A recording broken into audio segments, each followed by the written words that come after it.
일주일에 한 번 아들 녀석의 집에 가는 날은 제게 작은 명절과도 같았습니다. 올해 7살이 된 손주 녀석, 하준이의 얼굴이 눈앞에 어른거리는 날이기 때문이죠. 양손 가득 바리바리 싼 반찬 꾸러미가 묵직했지만 발걸음만큼은 솜털처럼 가벼웠어요. 아들이 결혼하고 분가한 지 10년이 넘었지만 어미의 마음이란 게 참 유별나서 자식 입에 들어가는 밥만큼 신경 쓰이는 게 또 있을까 싶습니다. 며느리 은미가 살림을 못하는 건 아니었지만 제 눈에는 늘 부족해 보였고 행여나 우리 강아지 같은 손주가 인스턴트 음식에만 길들여질까 노심초사하는 마음은 어쩔 수가 없었죠. 하준이 할미 왔다.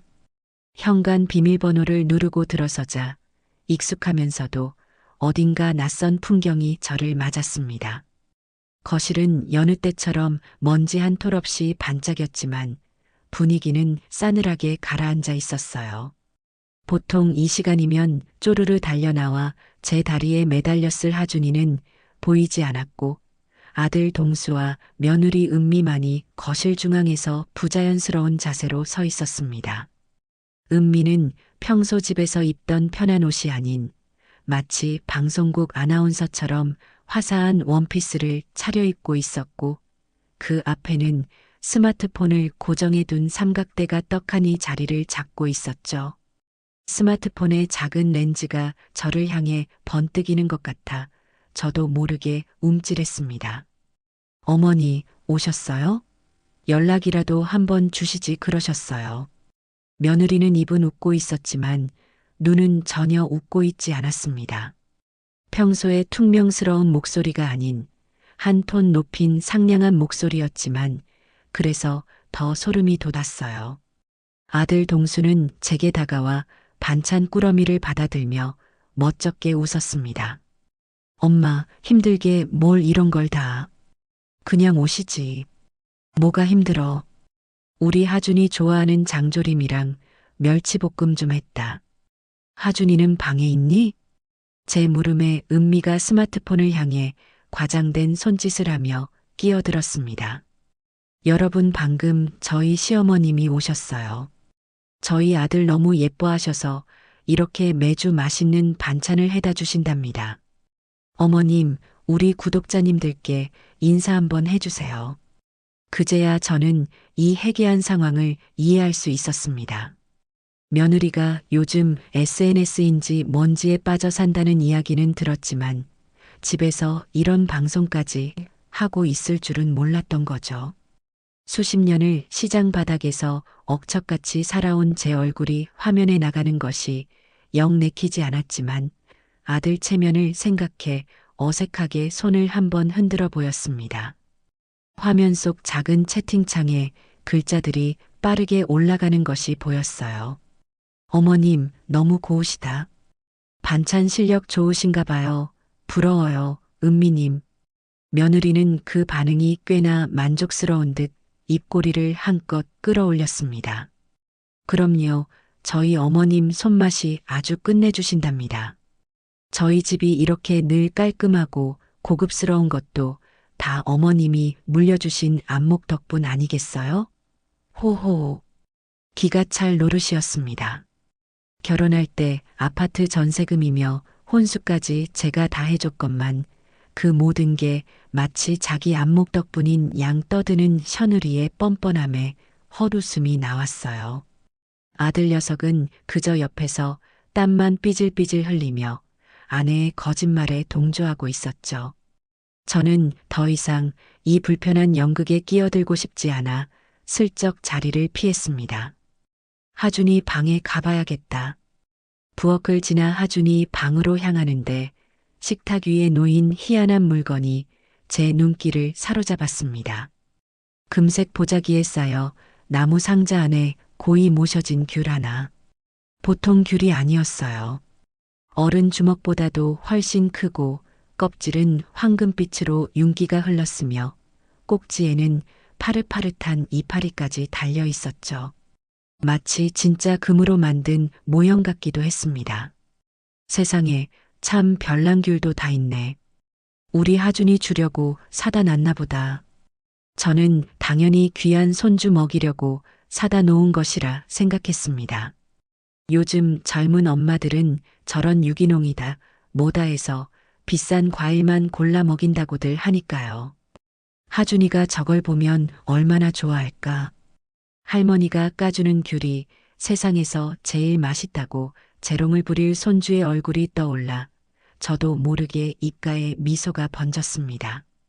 마침 목도 마르던 참이라 손주 오기 전에 맛이나 한번 볼까 하는 생각도 들었죠. 그래서였습니다. 제가 그 상자를 열고 조심스럽게 귤을 꺼내 든 것은 묵직한 무게감과 함께 상큼한 향기가 코끝을 간지렸습니다. 껍질은 생각보다 얇고 부드러웠어요. 조심스럽게 껍질을 벗겨내자 주황빛 과육이 탐스럽게 속살을 드러냈습니다. 한쪽을 떼어 입안에 넣는 순간 세상에 이런 맛이 있나 싶을 정도로 달콤하고 진한 과즙이 입안 가득 터져 나왔습니다. 눈이 번쩍 뜨이는 맛이었어요. 어머니, 지금 뭐 하시는 거예요? 그때였습니다. 등 뒤에서 벼락 같은 고함 소리가 들려온 것은 제가 너무나도 달콤한 귤 맛에 정신이 팔려 며느리가 방송을 끝내고 다가오는 것도 눈치채지 못했던 겁니다. 돌아본 그곳에는 금방이라도 저를 잡아먹을 듯한 기세로 눈을 부라리는 며느리가 서 있었습니다. 상냥한 방송용 목소리는 온데간데없고 원래의 날카롭고 앙칼진 목소리였어요. 아니, 내가 뭘... 그걸 지금 드시면 어떡해요. 며느리는 제 손에 들린 귤 껍질과 제 입가에 묻은 과즙을 번갈아 보며 거의 울부짖다시피 소리쳤습니다.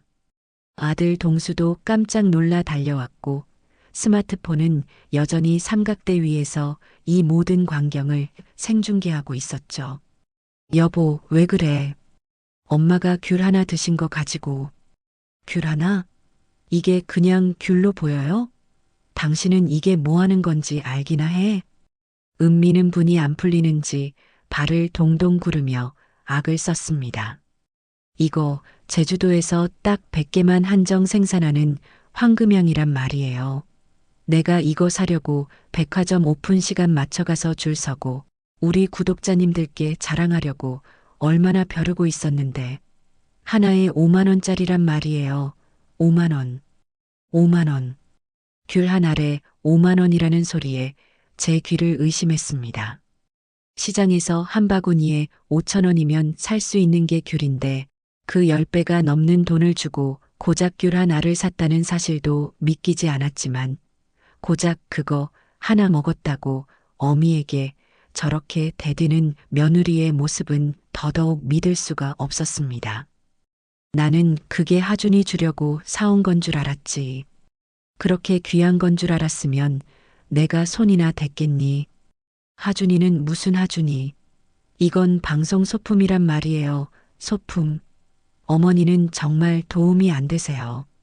어떻게 하는 일마다 이렇게 방해만 하세요? 지난번에는 거실에 화초 들여놨다고 촌스럽다고 잔소리하시더니 오늘은 멀쩡한 방송 소품을 허락도 없이 먹어치우고 며느리의 입에서는 그동안 제게 쌓아뒀던 불만들이 본물처럼 터져나왔습니다. 그 모든 막말들이 꺼지지 않은 스마트폰을 통해 수백 명의 사람들에게 실시간으로 전달되고 있었죠. 채팅창은 이미 난리가 나 있었습니다.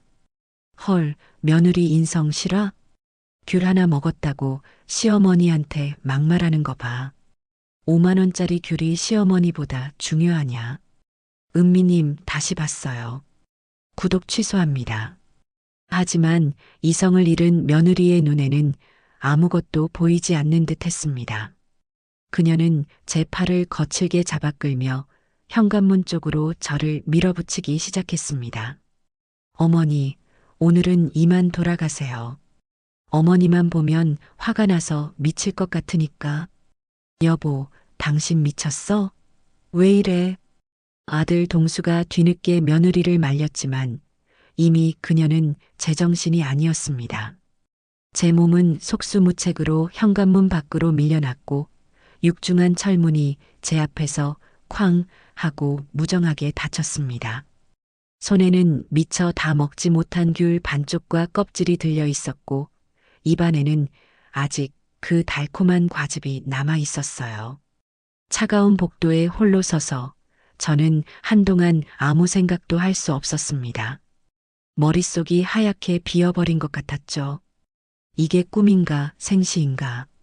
내 아들 집에서 고작 귤 한 알 먹었다고 이렇게 짐짝처럼 쫓겨났다는 사실이 도무지 현실로 느껴지지 않았습니다.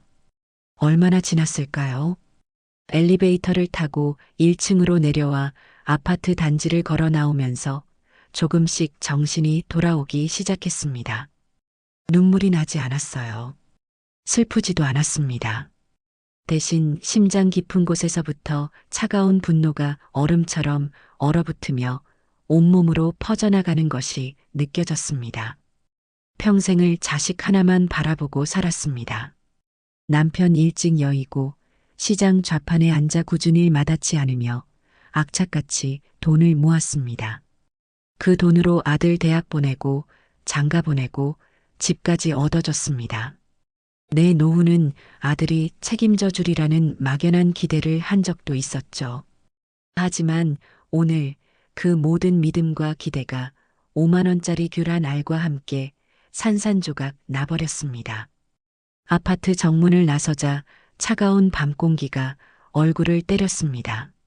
저는 손에 들고 있던 남은 귤 반쪽을 입안에 털어 넣었습니다. 아까와는 전혀 다른 맛이 났어요. 달콤함은 사라지고 지독하게 쓰고 떫은 맛만이 혀를 아리게 했습니다.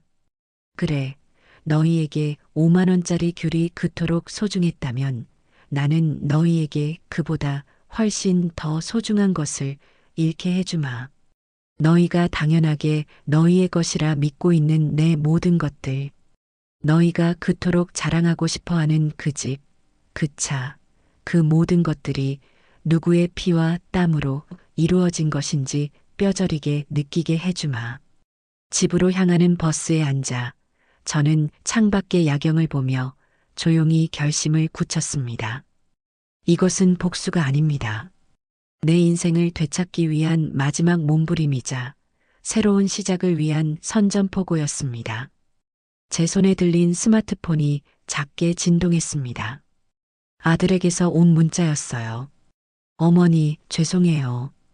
은미가 방송 때문에 너무 예민해서 그랬어요. 집에 잘 들어가고 계시죠? 저는 그 문자를 물끄러미 바라보다가 차갑게 웃으며 화면을 꺼버렸습니다. 죄송? 이제 와서 그깟 문자 한 통이 무슨 소용이란 말인가. 너희는 너무 늦었습니다. 아주 많이. 내 인생의 주인은 바로 나 이해숙이라는 것을 이제부터 똑똑히 보여줄 차례였으니까요. 제 마음속에서는 이미 거대한 계획의 첫 페이지가 펼쳐지고 있었습니다. 집에 돌아온 저는 현관문을 닫고 그 자리에 한참을 서 있었습니다. 익숙한 내 집의 공기, 수십 년의 세월이 켜켜이 쌓인 이 공간의 냄새가 낯설게만 느껴졌어요. 밖에서 겪은 모욕감이 마치 더러운 외투처럼 온몸을 감싸고 있는 듯 했습니다. 손을 씻고 옷을 갈아입고 거실 소파에 멍하니 앉아 천장을 바라보았죠. 눈물은 나오지 않았습니다. 그 대신 용광로처럼 뜨거운 무언가가 가슴 깊은 곳에서부터 부글부글 끓어오르고 있었습니다. 그것은 단순한 분노나 서러움이 아니었어요. 내 인생을 통째로 부정당한 것에 대한 처절한 외침에 가까웠습니다. 아들 동수는 제게 어떤 존재였을까요? 남편이 제 곁을 떠난 후 세상에 남겨진 유일한 희망이자 삶의 이유였습니다. 녀석의 웃음소리 하나에 고된 시장일의 피로를 잊었고 녀석이 받아온 상장 하나에 세상을 다 가진 듯 행복했습니다. 그 아이를 위해 저는 제 인생을 기꺼이 바쳤습니다. 청춘도 꿈도 여자로서의 삶도 모두 잊은 채 오직 동수 엄마로 살아왔죠. 그 결과가 고작 5만 원짜리 귤 하나에 내쫓기는 신세라니 헛웃음이 절로 나왔습니다. 며느리 은미는 처음부터 마음에 들지 않았어요. 하지만 아들이 좋다니 그저 묵묵히 지켜볼 수밖에 없었습니다. 결혼할 때도 무리해서 강남의 번듯한 아파트를 전세로 얻어주고 예단이며 혼수며 어느 것 하나 남부럽지 않게 해주려고 애를 썼습니다.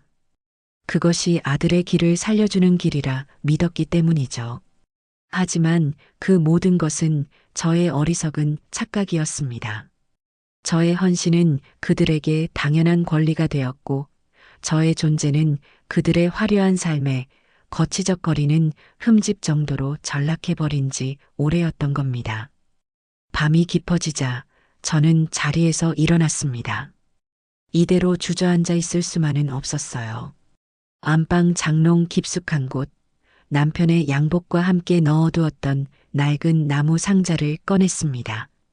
상자를 열자 쾌쾌한 조명 냄새와 함께 먼지 쌓인 사진첩 하나가 모습을 드러냈죠. 제 젊은 날의 기록이었습니다. 사진첩의 첫 장을 넘기자 흑백 사진 속에서 환하게 웃고 있는 앳된 얼굴의 저와 남편이 보였습니다. 시장 구석에 작은 국밥 가게를 처음 열었던 날 찍은 사진이었어요. 남편은 희끗한 밀가루가 묻은 앞치마를 두른 채 제 어깨를 감싸 안고 있었고 저는 수줍은 듯 웃으며 그의 품에 기대어 있었죠. 그때 제 나이 25, 남편은 27이었습니다. 가진 것이라고는 두 주먹과 성실한 뿐이었지만 우리는 세상 그 누구도 부럽지 않았습니다. 밤을 새워 육수를 고아내고 새벽 시장에 나가 가장 신선한 재료를 떼어오고 손님 한 분 한 분에게 진심을 다해 국밥 한 그릇을 내어드렸어요. 남편은 주방을, 저는 가게를 맡아 쉴 틈 없이 일했습니다. 손가락 마디마디가 붓고 발바닥에는 늘 물집이 잡혀 있었지만 우리는 함께였기에 행복했습니다. 사진첩을 한 장 한 장 넘길 때마다 잊고 있던 기억들이 파도처럼 밀려왔습니다. 가게가 조금씩 자리를 잡아가면서 단골 손님들이 생겨나고 정직한 집이라는 입소문이 퍼지기 시작했죠. 저희는 돈을 모아 가게를 확장하고 테이블 몇 개를 더 들여놓았습니다. 동수가 태어난 날 남편은 가게 문을 닫고 동네 사람들에게 공짜로 국밥을 나눠주며 제 손을 잡고 엉엉 울었습니다. 이 아이만큼은 우리처럼 고생시키지 말고 번듯하게 키워내자고 다짐했었죠. 하지만 행복은 길지 않았습니다. 동수가 초등학교에 들어갈 무렵 남편이 무리한 탓에 그만 간암으로 쓰러지고 만 것입니다. 병원에서는 이미 손을 쓸 수 없는 상태라고 했습니다. 남편은 제 손을 붙잡고 미안하다는 말만 되풀이하다 눈을 감았어요. 하늘이 무너지는 것 같았습니다. 하지만 주저앉아 울고만 있을 수는 없었어요. 제게는 동수가 있었으니까요. 저는 남편의 영정사진 앞에서 약속했습니다.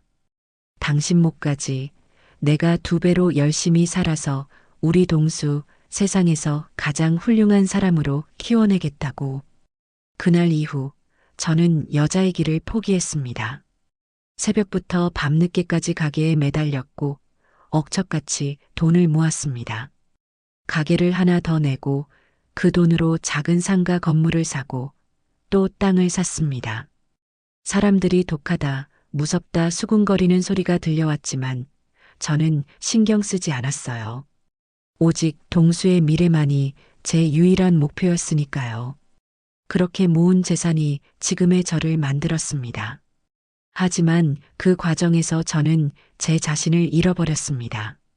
사진첩 속에서 환하게 웃던 꿈 많던 젊은 날의 이해숙은 온데간데 없고 오직 동수 엄마라는 이름표를 단 무기력한 늙은이만 남아 있었던 거죠. 사진첩의 마지막 장을 덮는 순간 가슴 속에서 뜨거운 것이 울컥 치밀어 올랐습니다. 그래, 나는 원래 이런 사람이 아니었어. 남편과 함께 맨손으로 가게를 일구고 그 어떤 어려움 앞에서도 당당했던 사람이었어. 그런데 언제부터 이렇게 자식 눈치나 보는 바보 같은 늙은이가 되어버렸을까? 그 순간 제 머릿속에 번개처럼 하나의 생각이 스쳐 지나갔습니다. 복수? 아들 녀석에게서 재산을 빼앗고 며느리에게 망신을 주는 거? 그런 유치한 복수는 제 성에 차지 않았습니다. 진정한 복수는 그들이 그토록 무시하고 경멸했던 나의 존재 가치를 내 힘으로 증명해 보이는 것이었습니다.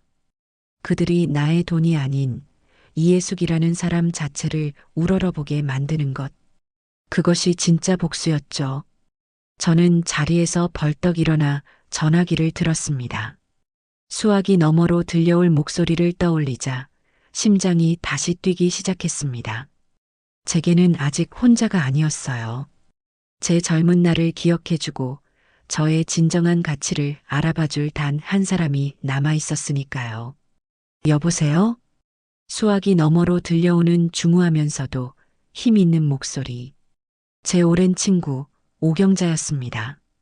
경자는 저와 같은 동네에서 자랐지만 일찌감치 사업에 눈을 떠 지금은 중소기업을 운영하는 성공한 사업가였죠. 남편이 죽고 제가 가게에만 매달려 살면서 자연스레 연락이 뜸해졌지만 마음속으로는 늘 서로를 응원하고 있었습니다. 경자야, 나 애숙이다. 제 목소리에 경자는 금세 무슨 일이 있다는 것을 눈치챈 듯 했습니다. 애숙이? 이게 얼마만이야? 목소리가 왜 그래? 무슨 일 있어? 경자야. 나 사업 하나 하려고. 제 뜬금없는 선언에 경자는 잠시 말이 없었습니다. 저는 그동안 있었던 일을 귤 사건부터 시작해서 제 결심까지 차분하게 털어놓았습니다. 제 이야기가 길어질수록 수화기 너머 경자의 숨소리는 점점 거칠어졌어요. 그 못된 것들, 내가 언젠가 그럴 줄 알았어. 애수가, 너는 너무 착해 빠져서 문제야. 내가 어떻게 키운 아들인데, 어떻게 모은 재산인데. 경자는 제 일처럼 분노해 주었습니다. 그 한마디에 그동안 억눌려왔던 설움이 터져나올 뻔했지만 저는 가까스로 참아냈습니다. 지금은 울 때가 아니었으니까요. 그래서 이제라도 내 인생을 살아보려고. 내 도움이 필요하다, 경자야. 나 국밥집을 다시 시작하고 싶어. 국밥집? 그거 좋지. 내 손맛이면 대한민국을 뒤집어 놓을 수 있어. 그런데 애수가 그냥 동네 식당으로 끝낼 생각은 아니지? 역시 경자는 달랐습니다. 제 생각에 몇 수 앞을 내다보고 있었죠. 그래, 제대로 해보고 싶어. 내 이름 석자를 걸고 누구도 무시할 수 없는 나만의 왕국을 만들고 싶다. 잘 생각했어, 친구야. 바로 그거야. 복수는 그렇게 하는 거야. 돈 몇 푼 뺏는 게 아니라 그들이 감히 넘볼 수도 없는 존재가 되어버리는 거. 그래서 계획은 있어? 자금은? 자금은 충분해. 내가 가진 상가 건물도 있고 다른 부동산도 좀 있어. 그걸 정리해서 시작하면 돼. 아니. 그렇게 주먹구구식으로 하면 안 돼. 요즘 세상이 어떤 세상인데. 애수가, 너는 이제부터 그냥 식당 주인이 아니라 사업가가 되는 거야. 법인을 만들어야 해. 주식회사 이해숙 같은 걸로 말이야. 주식회사 이해숙? 그 말을 듣는 순간 온몸에 전율이 흘렀습니다. 상상만 해도 가슴 벅찬 이름이었어요. 그렇게 되면 내가 가진 상가나 부동산은 개인 재산이 아니라 회사의 자산이 되는 거야. 아들 녀석이나 며느리가 법적으로 절대 손댈 수 없게 족쇄를 채워버리는 거지. 그리고 너는 그 회사의 100% 지분을 가진 회장님이 되는 거고. 어때? 근사하지 않아? 경자야. 내일 당장 우리 사무실로 와. 내가 아는 최고의 변호사랑 세무사 연결해 줄게. 사업 계획서부터 법인 설립, 세금 문제까지 하나부터 열까지 완벽하게 준비해야지. 너는 오직 최고의 국밥 맛을 만들어내는 데만 집중해. 나머지는 이 오경자가 책임지고 해결해 줄 테니까. 경자와의 통화는 제 마음에 꺼져가던 불씨를 거대한 불길로 바꾸어 놓았습니다. 혼자였다면 막막하기만 했을 길이 든든한 동반자와 함께라고 생각하니 두려울 것이 없었어요. 전화를 끊고 저는 다시 사진첩을 펼쳤습니다. 그리고 남편과 함께 찍은 낡은 가게 앞 사진을 휴대폰으로 찍었죠. 그리고는 아무런 설명 없이 그 사진 한 장만을 아들 동수에게 메시지로 전송했습니다. 띵동. 아마 녀석은 영문을 모를 겁니다. 뜬금없이 웬 낡은 사진이냐며 엄마가 이제 나이가 들어 감상해졌는다고 생각할지도 모르죠. 하지만 그것은 단순한 사진이 아니었습니다. 그것은 과거의 동수 엄마가 현재의 이예숙에게 보내는 응원의 메시지이자 미래의 아들 부부에게 보내는 결별의 통보였습니다. 너희가 무시했던 나의 과거가 바로 너희의 미래를 송두리째 뒤흔들 힘이라는 것을 아직은 모르겠지만 곧 알게 될 터였습니다. 저는 휴대폰을 뒤집어 놓고 수십 년 만에 처음으로 깊고 편안한 잠에 빠져들었습니다. 내일은 제 인생의 재임하기 시작되는 날이었으니까요. 다음 날 아침 저는 수십 년 만에 처음으로 설레는 마음으로 옷을 챙겨 입었습니다. 늘 자식들 뒷바라지 하느라 입던 몸빼 바지나 색바랜 티셔츠가 아니었어요. 장롱 깊숙한 곳에 고이 모셔두었던 몇 안 되는 외출복 중에서 가장 아끼는 비단 블라우스와 정장 치마를 꺼내 입었습니다. 거울 앞에 서니 희끗희끗한 머리와 깊게 팬 주름은 어쩔 수 없었지만 두 눈만큼은 젊은 날의 총기로 다시 빛나고 있었죠. 어젯밤 아들에게 보낸 사진 메시지에 대한 답장은 와 있지 않았습니다. 아마도 며느리의 눈치를 보느라 답장할 엄두도 내지 못했거나 혹은 그 사진의 의미를 전혀 파악하지 못하고 있거나 둘 중 하나일 겁니다. 어느 쪽이든 상관없었어요. 이제 그들의 반응은 제게 더 이상 중요하지 않았으니까요. 경자의 사무실은 여의도 높은 빌딩의 꼭대기층에 자리 잡고 있었습니다. 통유리 너머로 한강과 서울의 전경이 시원하게 펼쳐져 있었죠. 제가 평생을 아등바등 살아온 시장 바닥과는 전혀 다른 세상이었습니다. 경자는 저를 보자마자 와락 껴안으며 등을 두드려 주었습니다. 잘 왔어, 애수가. 얼굴 보니까 훨씬 좋네. 어제 전화 받고 내가 얼마나 속이 터졌는지 몰라. 괜찮아. 덕분에 정신이 번쩍 들었으니까 오히려 고맙다고 해야 하나. 그래, 그렇게 생각해야지. 자, 이쪽으로 앉아. 내가 미리 이야기해둬서 변호사님이랑 세무사님 금방 오실 거야. 경자가 내온 향긋한 차를 마시고 있자니 곧이어 말끔한 정장 차림의 두 남녀가 사무실로 들어왔습니다. 경자는 저를 새롭게 사업을 시작하실 이예숙 회장님이라고 깍듯하게 소개했고 그들은 제게 정중하게 허리를 숙여 인사했습니다. 평생을 동수 엄마 국밥집 아줌마로만 불리던 제가 회장님이라는 호칭을 듣는 순간 어색하면서도 묘한 쾌감이 온몸을 감쌌습니다. 변호사는 제 이야기를 듣더니 법인 설립의 필요성에 대해 명확하게 설명해 주었습니다. 개인 사업자가 아닌 주식회사를 설립함으로써 제 모든 재산을 법인의 자산으로 귀속시켜 자녀들의 유류분 반환 청구 소송 같은 법적 분쟁의 소지를 원천적으로 차단할 수 있다는 것이었죠. 또한 앞으로 사업을 확장해 나갈 때 투자 유치나 금융 거래에도 훨씬 유리하다고 했습니다. 세무사는 법인세와 절세 방안에 대해 꼼꼼하게 설명해 주었고요.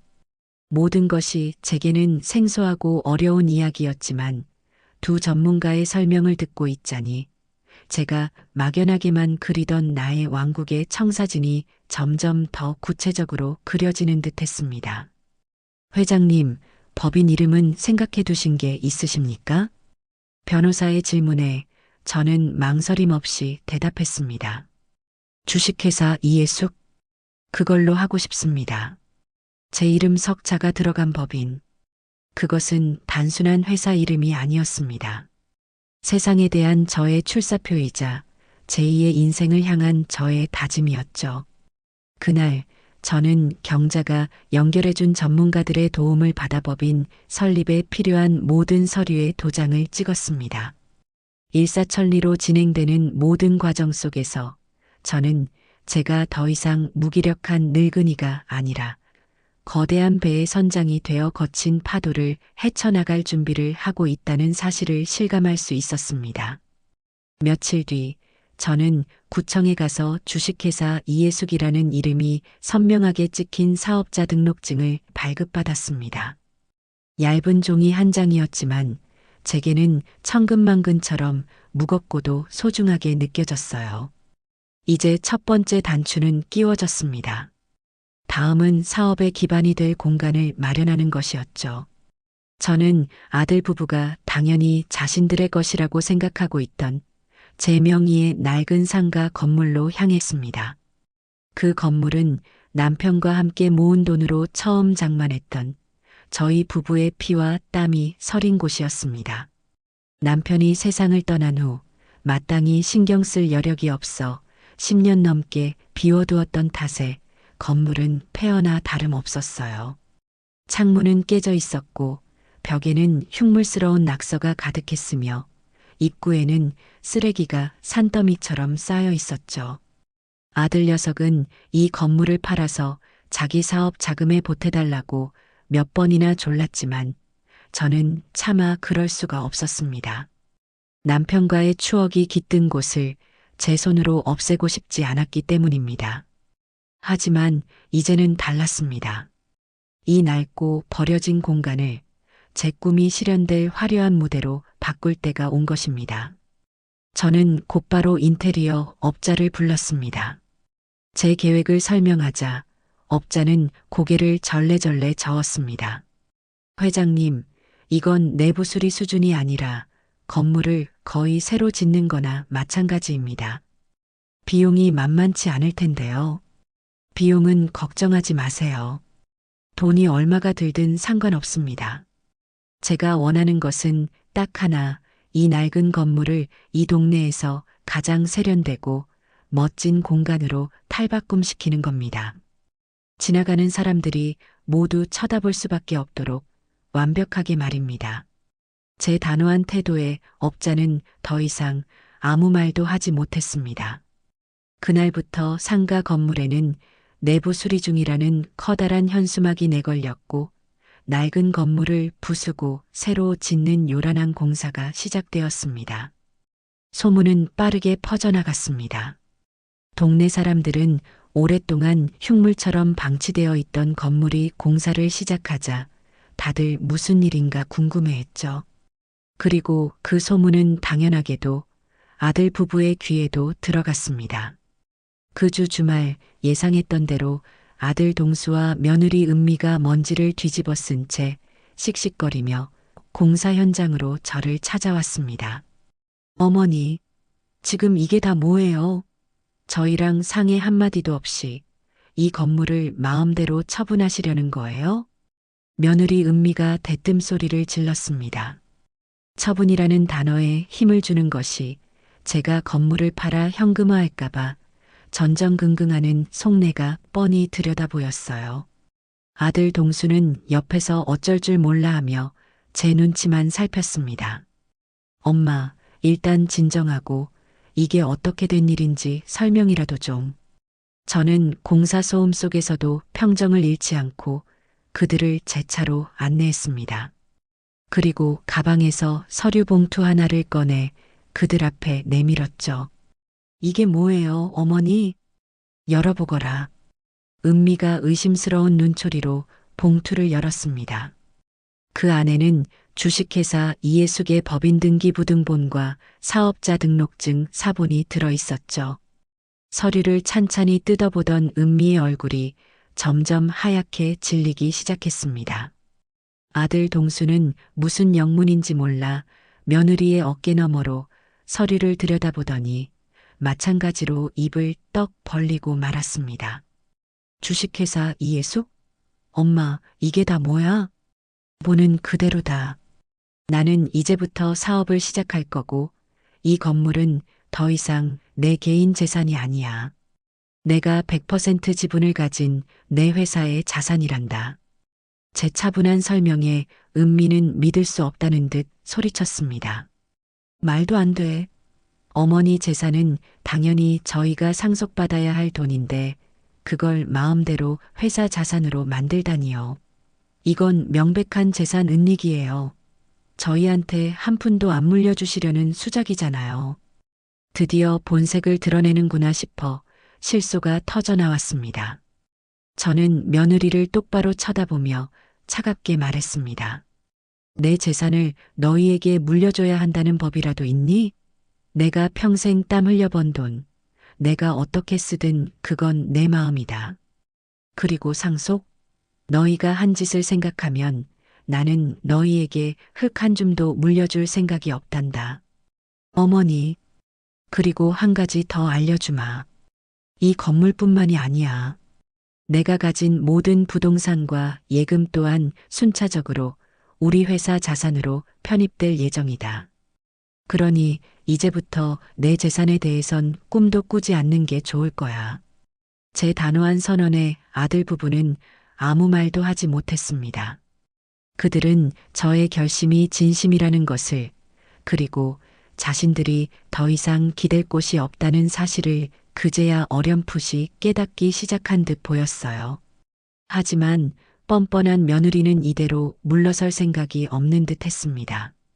그녀의 눈에 다시 도끼가 서리는 것이 보였죠. 며칠 뒤 저는 동네 아주머니에게서 이상한 소문을 전해 들었습니다. 며느리 은미가 자신의 SNS 계정과 동네 맘카페에 저에 대한 악의적인 글을 올리고 다닌다는 것이었습니다. 내용은 기가 막혔습니다. 효심 지극한 아들 며느리의 부양을 받던 시어머니가 아들 몰래 모아둔 재산을 빼돌려 호화로운 사업을 시작하려 한다. 아들에게 물려줘야 할 재산을 한 푼도 주기 싫어 법인을 만들어 재산을 은닉했다. 불쌍한 아들. 며느리는 길거리에 나앉게 생겼다 등 저를 파렴치한 늙은이로 자신들을 비련의 주인공으로 묘사한 소설에 가까운 글이었습니다. 그 글을 직접 확인하는 순간 피가 거꾸로 솟는 것 같았어요. 하지만 저는 곧 평정을 되찾았습니다. 어차피 예상했던 일이었습니다. 그리고 어쩌면 이것이 제게는 더 좋은 기회가 될 수도 있겠다는 생각이 들었죠. 며느리의 치졸한 방해 공작은 오히려 제 새로운 시작을 세상에 알리는 가장 효과적인 광고판이 되어줄 터였습니다. 저는 제 옆에서 함께 분노하는 친구 경자의 어깨를 두드리며 말했습니다. 경자야, 화내지 마라. 저 아이가 지금 자기 무덤을 파고 있는 거다. 우리는 저 아이가 파놓은 무덤 위에서 가장 화려하게 춤을 춰주기만 하면 돼. 저는 제 식당의 상호명을 어머니의 눈물 국밥이라고 지을까 잠시 고민했습니다. 하지만 이내 고개를 저었죠. 저는 더 이상 눈물 흘리는 피해자가 아니었으니까요. 제 식당의 이름은 제2의 인생을 시작하는 저의 자부심 그 자체가 되어야 했습니다. 그래서 저는 제 이름 석자를 당당히 내걸기로 했습니다. 이해숙 국밥. 세상에서 가장 정직하고 가장 맛있는 국밥을 파는 곳. 그리고 그 어떤 시련 앞에서도 꺾이지 않는 한 여자의 인생이 담긴 곳. 이제 전설이 시작될 시간이었습니다. 며느리 강은미가 퍼뜨린 악의적인 소문은 생각보다 훨씬 더 빠르게 그리고 더 넓게 퍼져나갔습니다. SNS의 위력이란 실로 대단해서 며칠 만에 저는 아들 재산 빼돌린 악덕 시어머니로 낙인 찍혀버렸죠. 제 식당 공사 현장 앞을 지나가는 사람들은 혀를 차며 수군거렸고 며느리의 SNS 게시물에는 저를 향한 온갖 비난과 욕설이 가득했습니다. 친구 경자는 당장이라도 명예훼손으로 고소해야 한다며 길길이 날뛰었지만 저는 오히려 차분했습니다. 경자야, 가만히 내버려둬. 저 아이는 지금 우리에게 돈 한 푼 안 들이고 최고의 홍보를 해주고 있는 거야. 홍보? 애수가, 이게 무슨 소리야? 지금 온 동네 사람들이 너를 파렴치한으로 알고 있는데 사람들은 자극적인 이야기에 열광하게 되어 있어. 그리고 진실이 무엇인지는 별로 중요하게 생각하지 않지. 하지만 그들의 호기심을 우리 가게로 끌어들일 수만 있다면 그 다음은 내 국밥 맛으로 승부하면 돼. 맛은 거짓말을 하지 않으니까. 제 계획을 들은 경자는 잠시 생각에 잠기더니 이내 무릎을 탁 쳤습니다. 노이즈 마케팅? 그래, 바로 그거구나. 역시 너는 장사꾼의 피가 흐르는 애야. 좋아. 그렇다면 이 기회를 제대로 한번 이용해 보자고. 경자는 곧바로 아는 사람들을 총동원해 요즘 가장 잘 나간다는 맛집 유튜버를 섭외했습니다. 처음에는 유튜버도 반신반의하는 눈치였어요. 시어머니와 며느리의 재산 다툼이라는 자극적인 소재가 흥미롭기는 하지만 자칫 한쪽의 편만 들었다가 역풍을 맞을 수도 있었기 때문이죠. 저는 그를 제 사무실로 초대해 며느리가 올린 SNS 게시물과 그동안 제가 겪었던 일들을 담담하게 털어놓았습니다. 그리고 마지막으로 제 손으로 직접 끓인 국밥 한 그릇을 그의 앞에 내어놓았죠. 그 국밥은 단순한 음식이 아니었습니다. 남편과 함께 고생했던 젊은 날의 땀과 눈물, 자식 하나만을 바라보며 버텨온 모진 세월, 그리고 새롭게 시작하려는 제 인생의 모든 희망이 담겨 있는 결정체였어요. 유튜버는 아무 말 없이 국밥 국물을 한 숟가락 떠서 입으로 가져갔습니다. 그리고 그의 눈이 동그랗게 커졌죠. 와, 회장님. 이건... 그는 말을 잇지 못하고 연신 국물과 고기를 번갈아 입에 넣기 시작했습니다. 이마에 땀이 송골송골 맺히도록 그릇을 비운 후에야 그는 감탄사를 터뜨렸습니다. 회장님, 이건 그냥 국밥이 아니네요. 이건 작품입니다. 작품. 제가 지금까지 먹어본 그 어떤 국밥과도 비교할 수가 없어요. 이 정도 맛이라면 저는 회장님 편에 서겠습니다.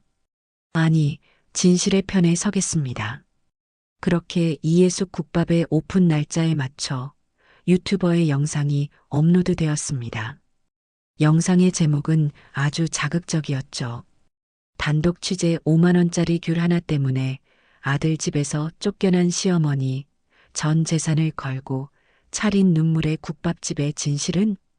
영상은 며느리 은미가 올렸던 SNS 게시물들을 먼저 보여주며 시작했습니다.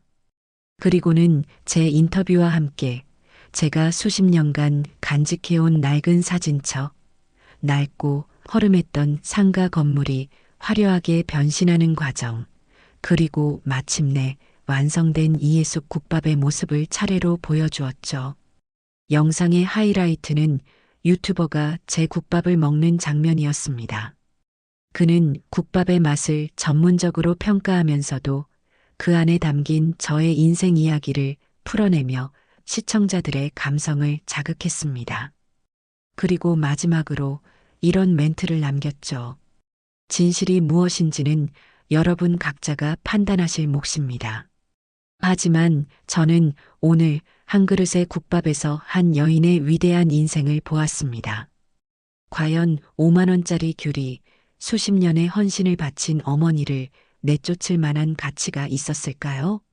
저는 그 답을 찾기 위해 내일 이예숙 국밥 오픈 시간에 맞춰 다시 한번 이곳을 찾을 생각입니다. 영상의 파급력은 상상을 초월했습니다. 하룻밤 사이에 조회수는 수십만 건을 돌파했고 며느리의 SNS와는 비교도 할 수 없을 만큼 많은 댓글이 달리기 시작했습니다. 여론은 순식간에 뒤집혔어요. 와, 며느리가 진짜 악마였네. 어떻게 저런 스토리를 지어내지? 할머님, 너무 멋지세요. 제가 꼭 가서 팔아드리겠습니다. 5만 원짜리 귤? 그 며느리 신상 좀 털어봅시다. 이건 그냥 맛집 영상이 아니라 한 편의 드라마다. 내일 무조건 간다. 그리고 마침내 이해숙 국밥이 문을 여는 날이 밝았습니다. 저는 동이 트기 전부터 가게에 나와 마지막 준비를 했습니다.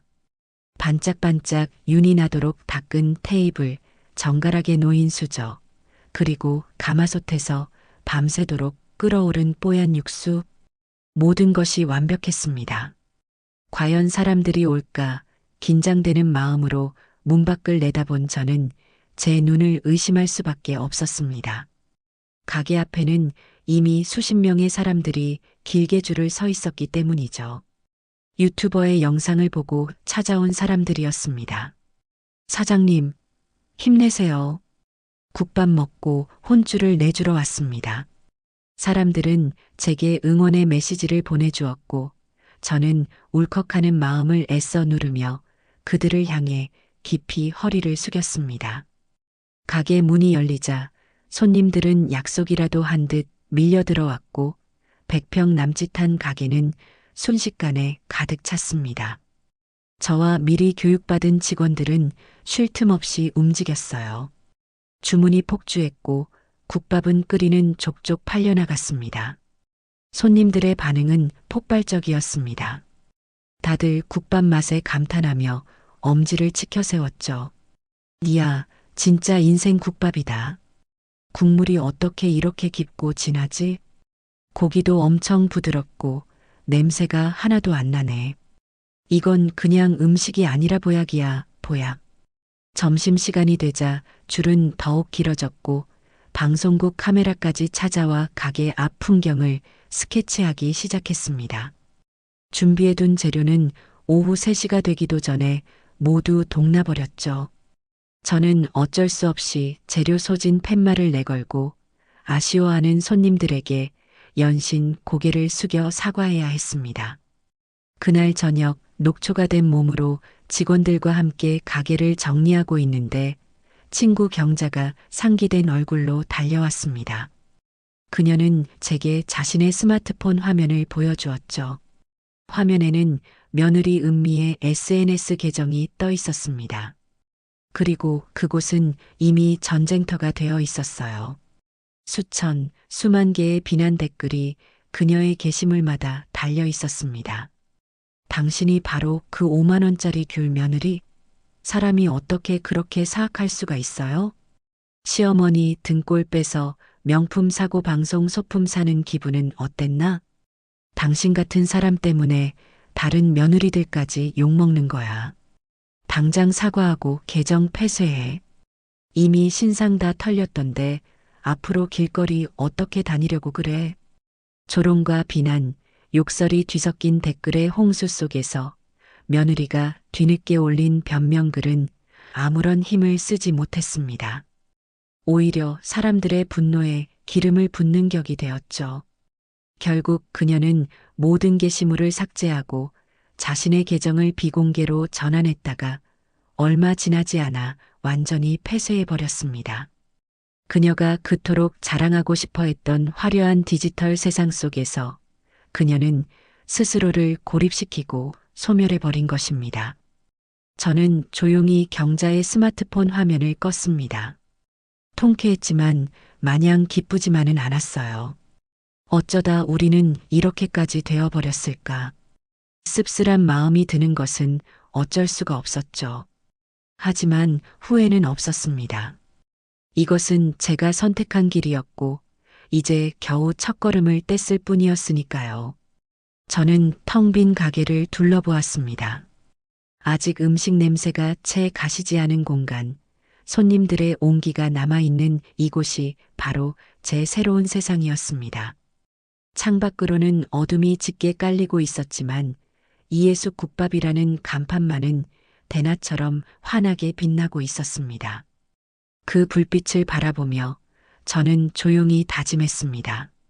오늘의 이 성공에 취하지 않겠다.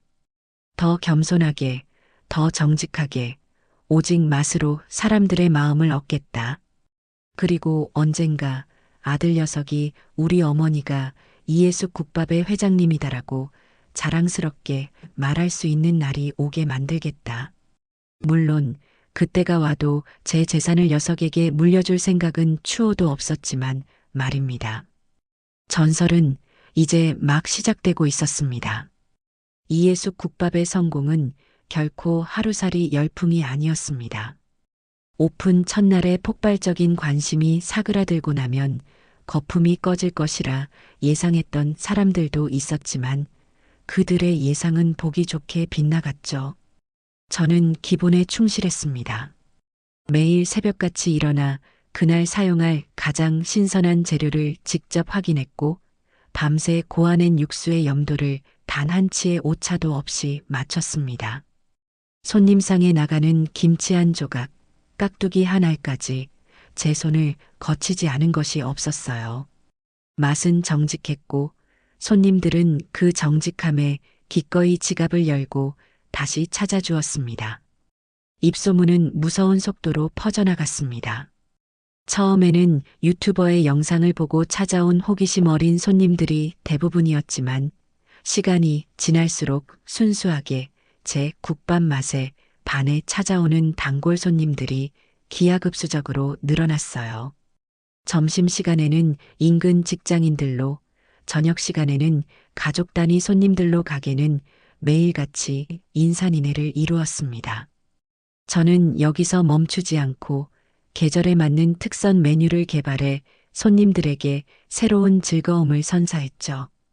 봄에는 향긋한 냉이와 달래를 넣은 봄나물 국밥을, 겨울에는 뜨끈한 국물에 온몸을 녹여줄 사골 우거지 국밥을 내놓았습니다.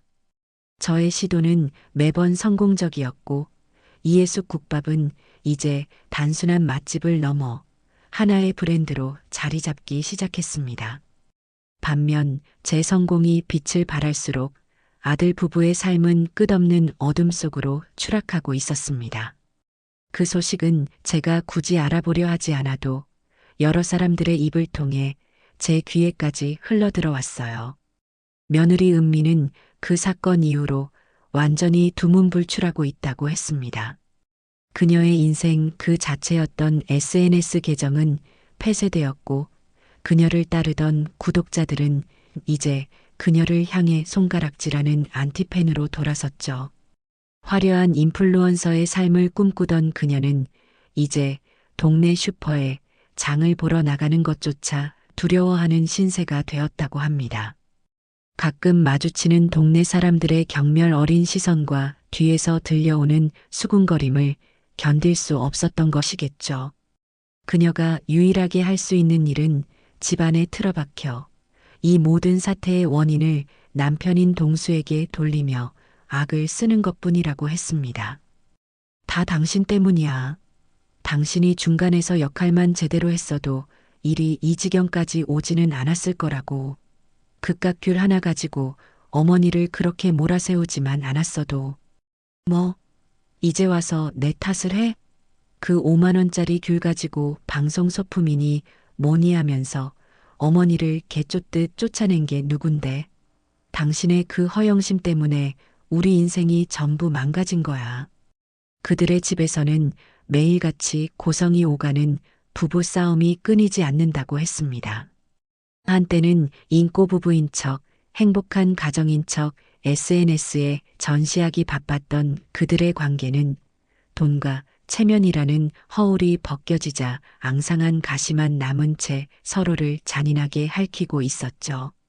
아들 동수의 상황도 비참하기는 마찬가지였습니다.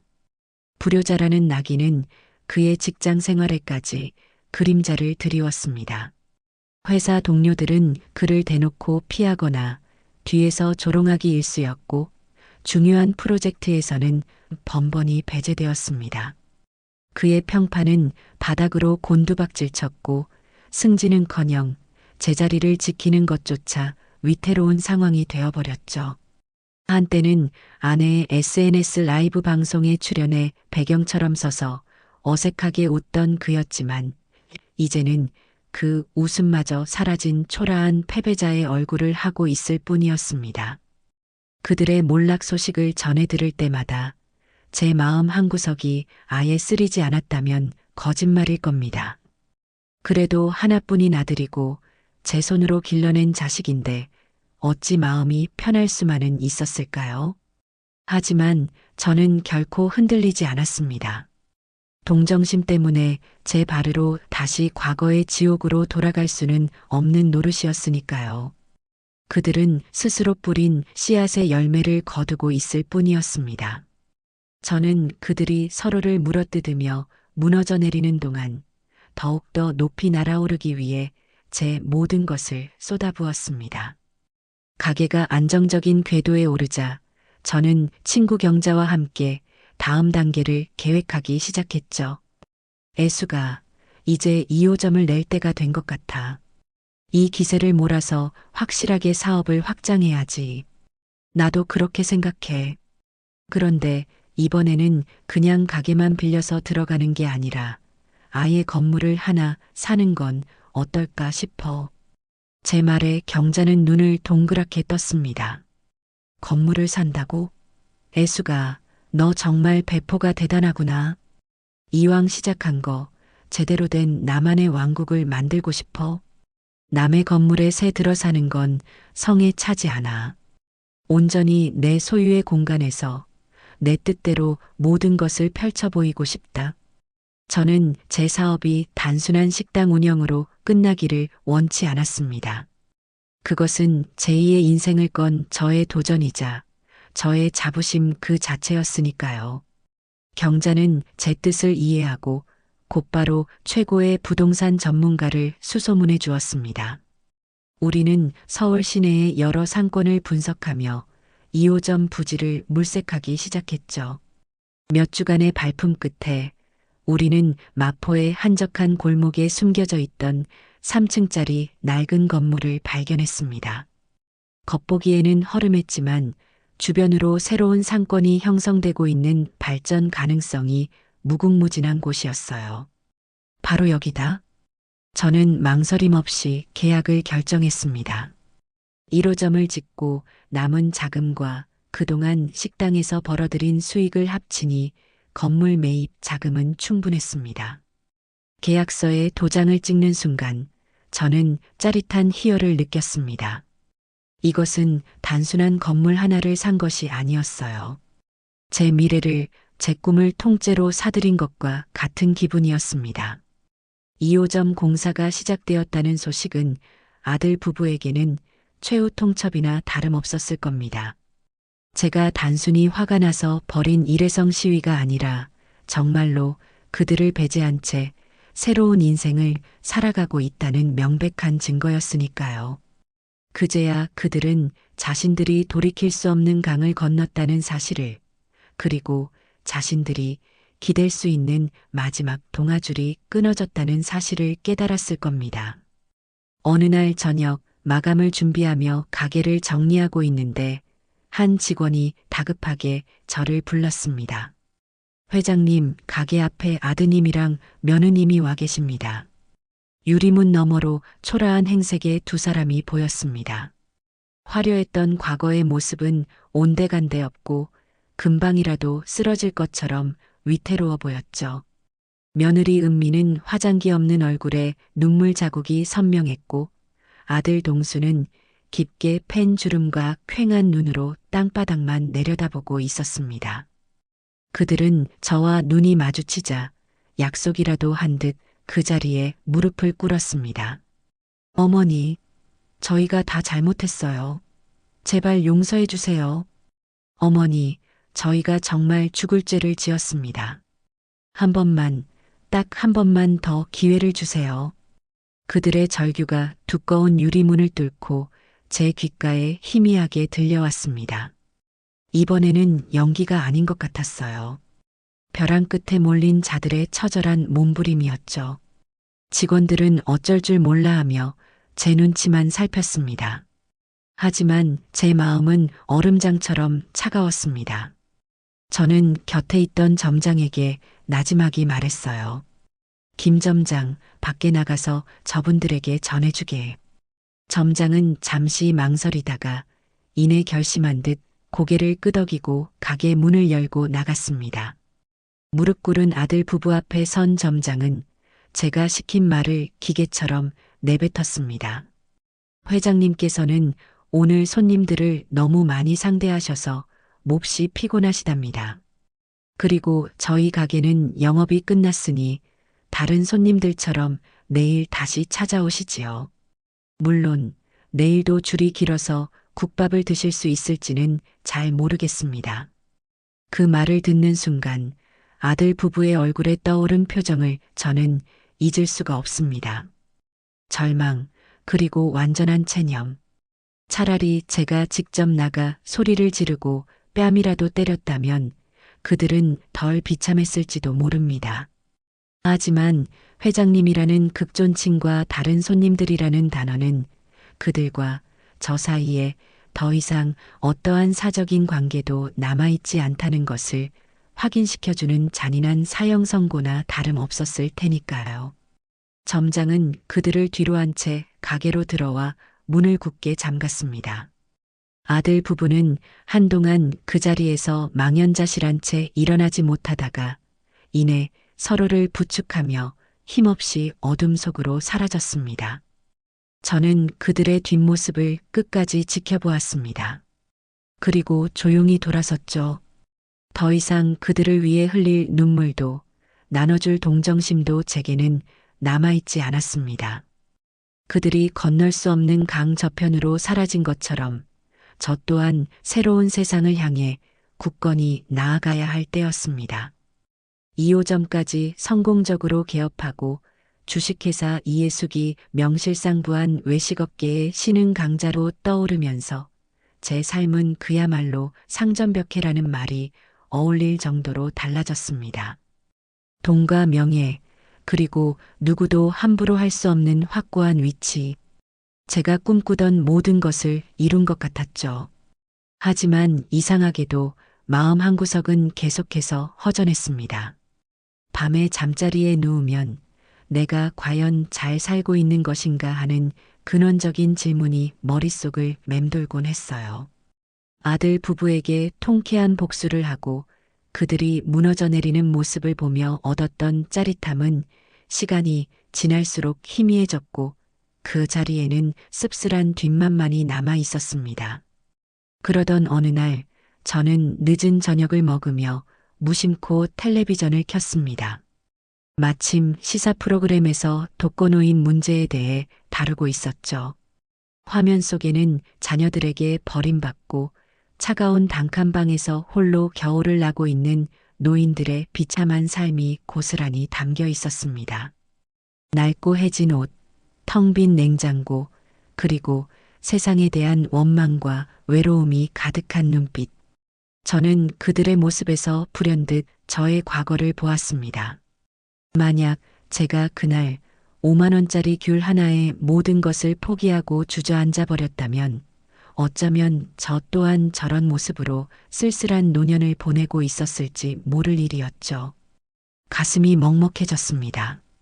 저는 운이 좋게도 제 힘으로 일어설 수 있었지만 세상에는 저처럼 다시 일어설 기회조차 갖지 못하는 사람들이 너무나도 많았습니다. 그 순간 저는 깨달았습니다. 제가 진정으로 원했던 것은 단순히 돈을 많이 벌고 저를 무시했던 사람들에게 복수하는 것이 아니었다는 것을요. 제 성공이 단지 저 한 사람의 만족으로 끝나는 것이 아니라 저와 비슷한 아픔을 가진 다른 누군가에게 희망이 되고 빛이 되어줄 때 비로소 완성될 수 있다는 것을 말입니다.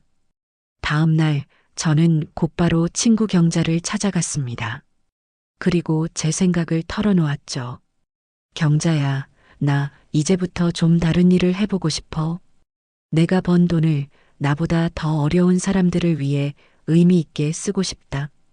제 말에 경자는 흐뭇한 미소를 지으며 고개를 끄덕였습니다. 그럴 줄 알았어, 애수가. 너는 원래 그런 사람이니까.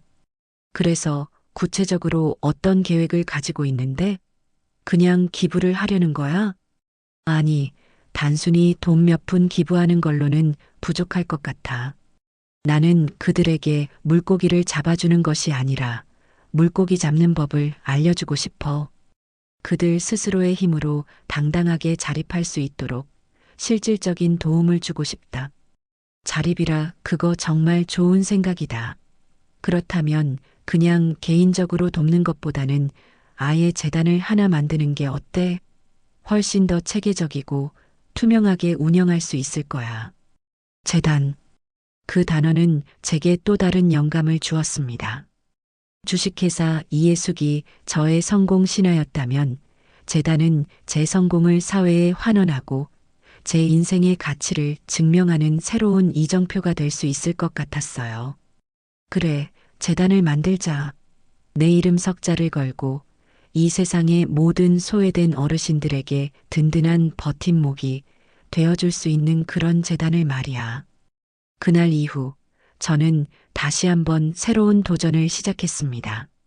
경자의 도움을 받아 최고의 변호사와 전문가들로 구성된 팀을 꾸렸고 재단 설립을 위한 구체적인 준비에 착수했죠. 재단의 이름은 망설일 필요도 없이 이해숙 재단으로 정했습니다.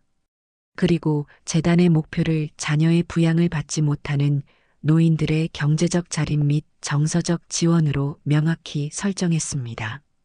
재단 설립 과정은 법인 설립 때와는 또 다른 차원의 복잡함과 어려움이 있었지만 저는 지치지 않았습니다. 오히려 하루하루 새로운 활력이 솟아나는 것을 느꼈죠. 이것은 돈을 버는 일과는 비교할 수 없는 가슴 벅찬 보람을 주는 일이었습니다. 몇 달간의 준비 끝에 마침내 재단법인 이해숙 재단이 정부의 정식 허가를 받아 세상에 그 모습을 드러냈습니다. 저는 재단의 이사장으로 취임했고 주식회사 이해숙의 연간 순수익 10%를 재단에 의무적으로 기부한다는 정관을 만들어 재단의 지속적이고 안정적인 운영 기반을 마련했습니다. 이해숙 재단의 첫 번째 사업은 희망가게 프로젝트였습니다. 과거의 저처럼 작은 가게를 열어 자립하고 싶지만 자본금이 부족한 어르신들에게 무이자로 창업 자금을 대출해주고 상권 분석부터 경영 노하우까지 제가 가진 모든 경험을 아낌없이 전수해주는 프로그램이었죠. 1호 지원자로 선정된 분은 평생 폐지를 주어 생계를 이어오신 75세 할머니였습니다. 그분은 재단의 지원을 받아 동네에 작은 반찬 가게를 열었고 저는 개업 첫날부터 제 일처럼 달려가 가게 운영을 도왔습니다. 할머니가 서툰 솜씨로 만든 반찬을 팔아 처음으로 돈을 벌던 날, 제 손을 잡고 감사의 눈물을 흘리시던 그 모습을 저는 평생 잊지 못할 겁니다. 저의 이러한 행보는 곧 언론의 주목을 받기 시작했습니다. 처음에는 사이다 할머니의 통 큰 기부라는 자극적인 제목으로 저를 다루던 언론도 재단의 진정성 있는 활동들이 알려지면서 점차 저를 바라보는 시각이 달라졌어요. 저는 더 이상 가십거리의 주인공이 아니었습니다. 존경받는 여성 사업가, 노블레스 오블리주를 실천하는 시대의 멘토와 같은 수식어들이 제 이름 앞에 붙기 시작했죠. 각종 방송국과 신문사에서 인터뷰 요청이 쇄도했고 저는 더 이상 피하지 않았습니다. 카메라 앞에 서서 제 인생 이야기를 담담하게 털어놓았어요. 5만 원짜리 귤 사건부터 시작해 식당을 열고 재단을 만들기까지의 모든 과정을 진솔하게 이야기했습니다. 제 이야기는 많은 사람들에게 깊은 울림을 주었습니다. 특히 비슷한 처지에 놓인 여성들과 노년층에게 큰 용기와 희망을 주었죠. 어느 날은 한 유명 대학의 경영학과에서 강연 요청이 들어왔습니다.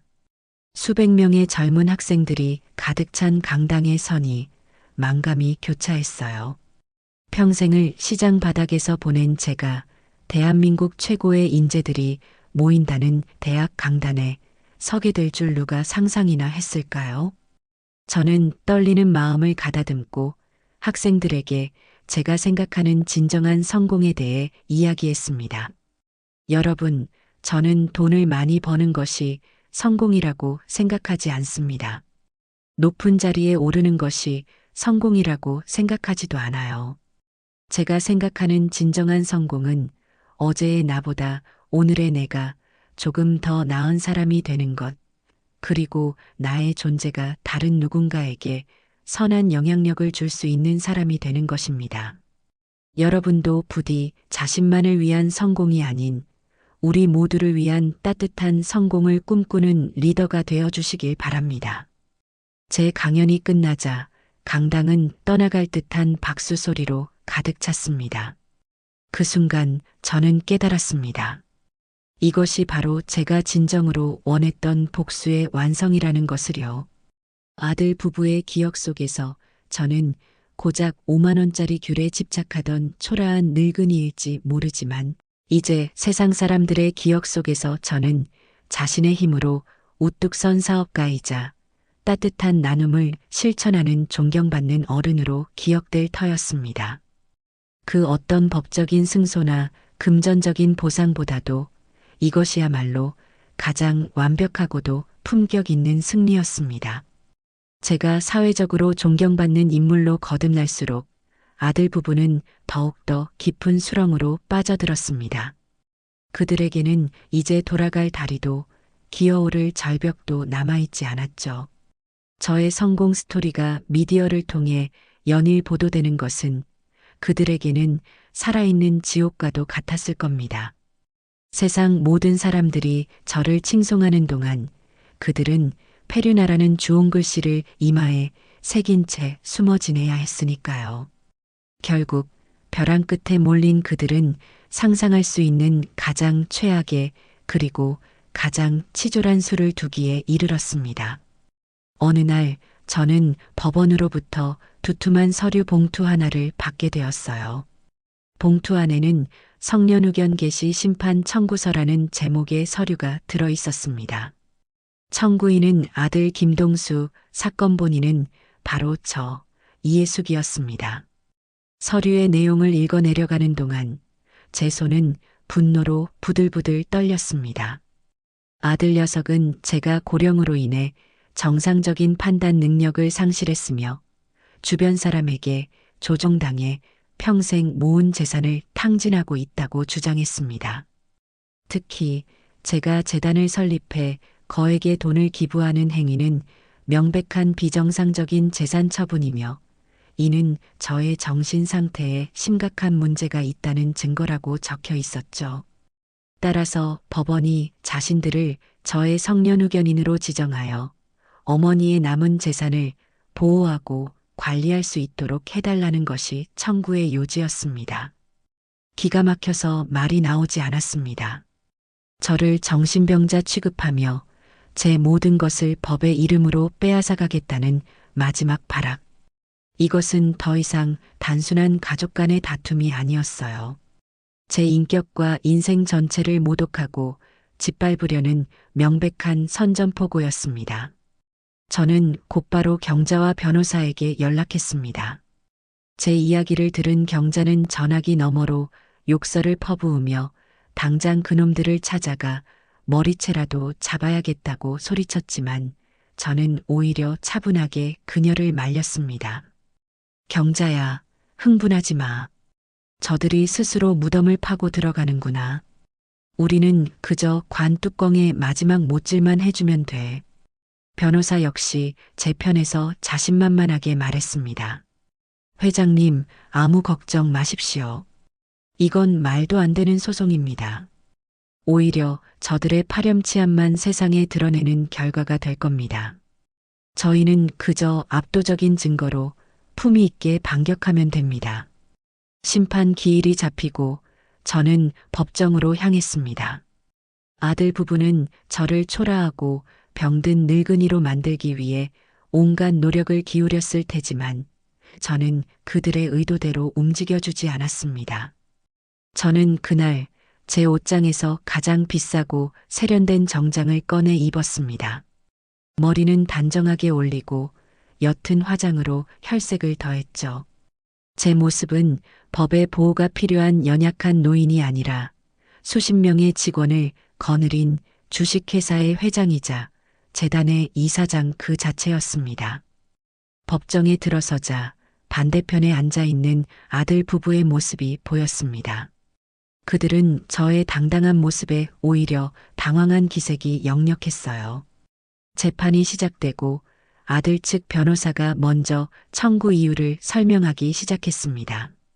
그는 준비해온 자료들을 제시하며 제가 얼마나 비이성적이고 충동적으로 재산을 처분하고 있는지를 역설했습니다.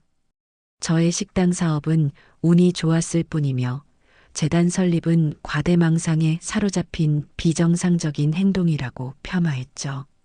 그들의 주장이 끝나자 드디어 우리 측의 반격이 시작되었습니다. 제 변호사는 자리에서 일어나 재판부를 향해 정중하게 인사한 뒤 준비해온 프레젠테이션을 시작했습니다. 존경하는 재판장님, 지금부터 청구인 측의 주장이 얼마나 허무맹랑한 것인지 압도적인 사실과 증거를 통해 증명해 보이겠습니다.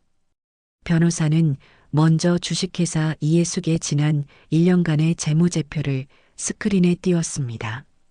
꾸준히 우상향하는 매출 그래프와 동종업계 평균을 훨씬 웃도는 영업이익률은 제 사업이 결코 운이 아니었음을 명백히 보여주었죠.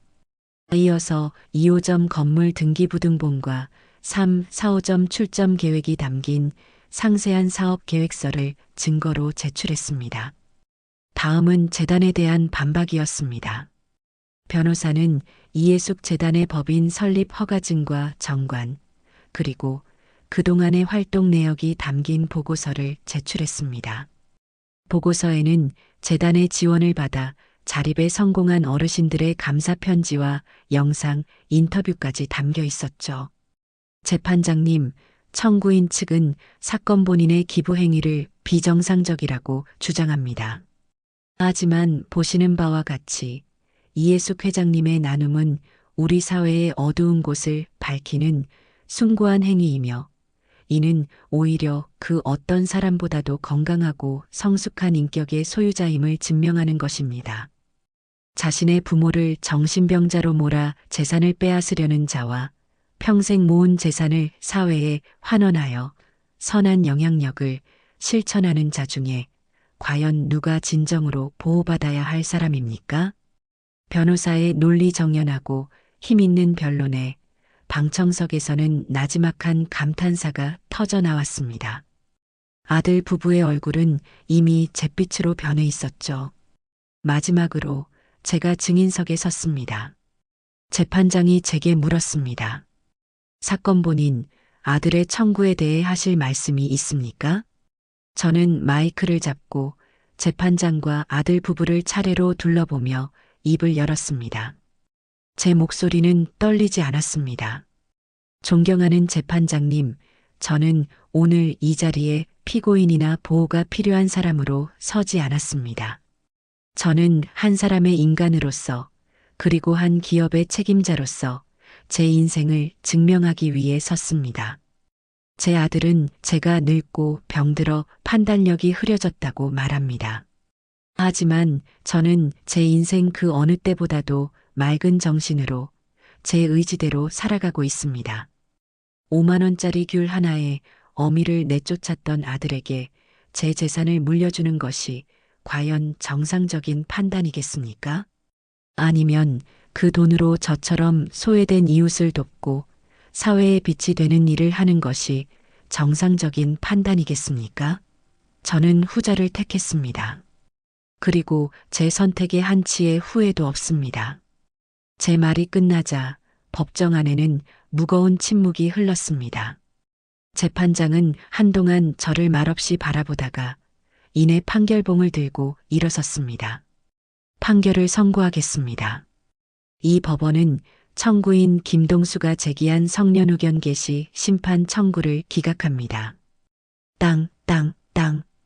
판결봉 소리가 법정안을 올렸습니다. 하지만 재판장은 거기서 끝내지 않았습니다. 그녀는 서류에서 눈을 떼고 아들 부부를 향해 서리빨 같은 목소리로 말했습니다. 청구인들은 들으시오. 어머니는 당신들의 소유물이 아닙니다. 어머니의 성공을 자랑스러워하고 그 길을 도울 생각은 하지 못할 망정 그분의 인격을 모독하고 재산을 탐하는 모습이 실로 개탄스럽습니다. 이 법정에서 판단력이 흐려 보이는 사람은 사건 본인이 아니라 인간의 도리마저 잊어버린 청구인들입니다. 이 판결이 당신들의 어리석음을 깨닫는 마지막 기회가 되기를 바랍니다. 재판장의 일침은 법의 이름으로 내려진 최종적인 사망 선고였습니다. 아들 동수는 그 자리에 주저앉아 고개를 숙였고 며느리 은미는 넋이 나간 사람처럼 허공만 바라보고 있었죠. 그들의 마지막 발악은 그들의 파렴치함과 어리석음을 온 세상에 공표하는 것으로 처참하게 막을 내렸습니다. 저는 조용히 자리에서 일어나 승자의 여유로운 미소를 지으며 법정을 걸어 나왔습니다. 이제 제 인생에 더 이상의 장애물은 없었습니다. 완전한 자유, 그리고 완전한 승리만이 저를 기다리고 있을 뿐이었습니다. 법원의 판결봉이 3번 울려 퍼지던 그 순간, 제 인생을 옥죄던 마지막 사슬이 끊어졌습니다. 그것은 단순한 법적 승리가 아니었어요.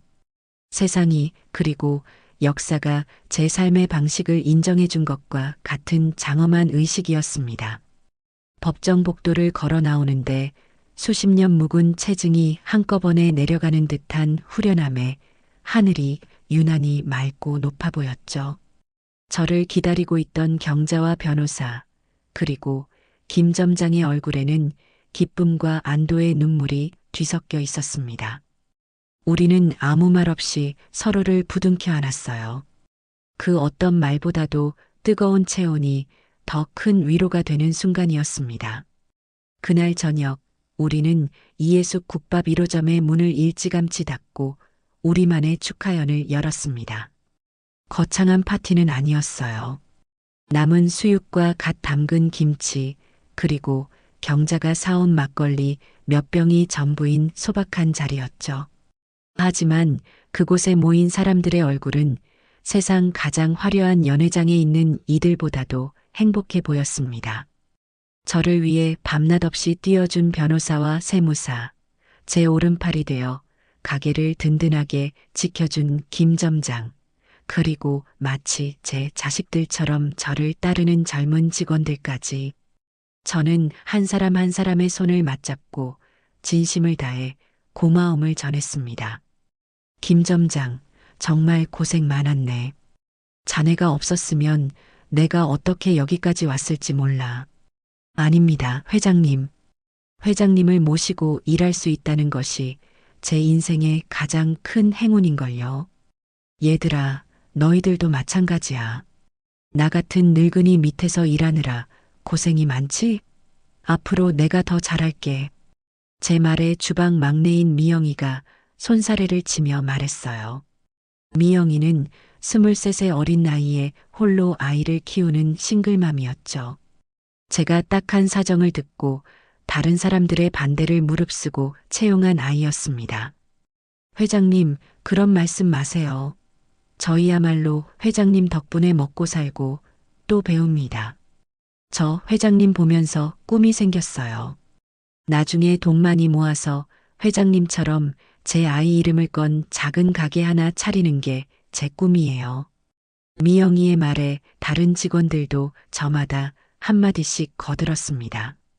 저마다의 사연을 안고 제게 온 이들이 이제는 제 그늘 아래서 새로운 꿈을 꾸고 있었던 겁니다. 저는 그들의 빛나는 눈동자를 보며 가슴 벅찬 감동을 느꼈습니다.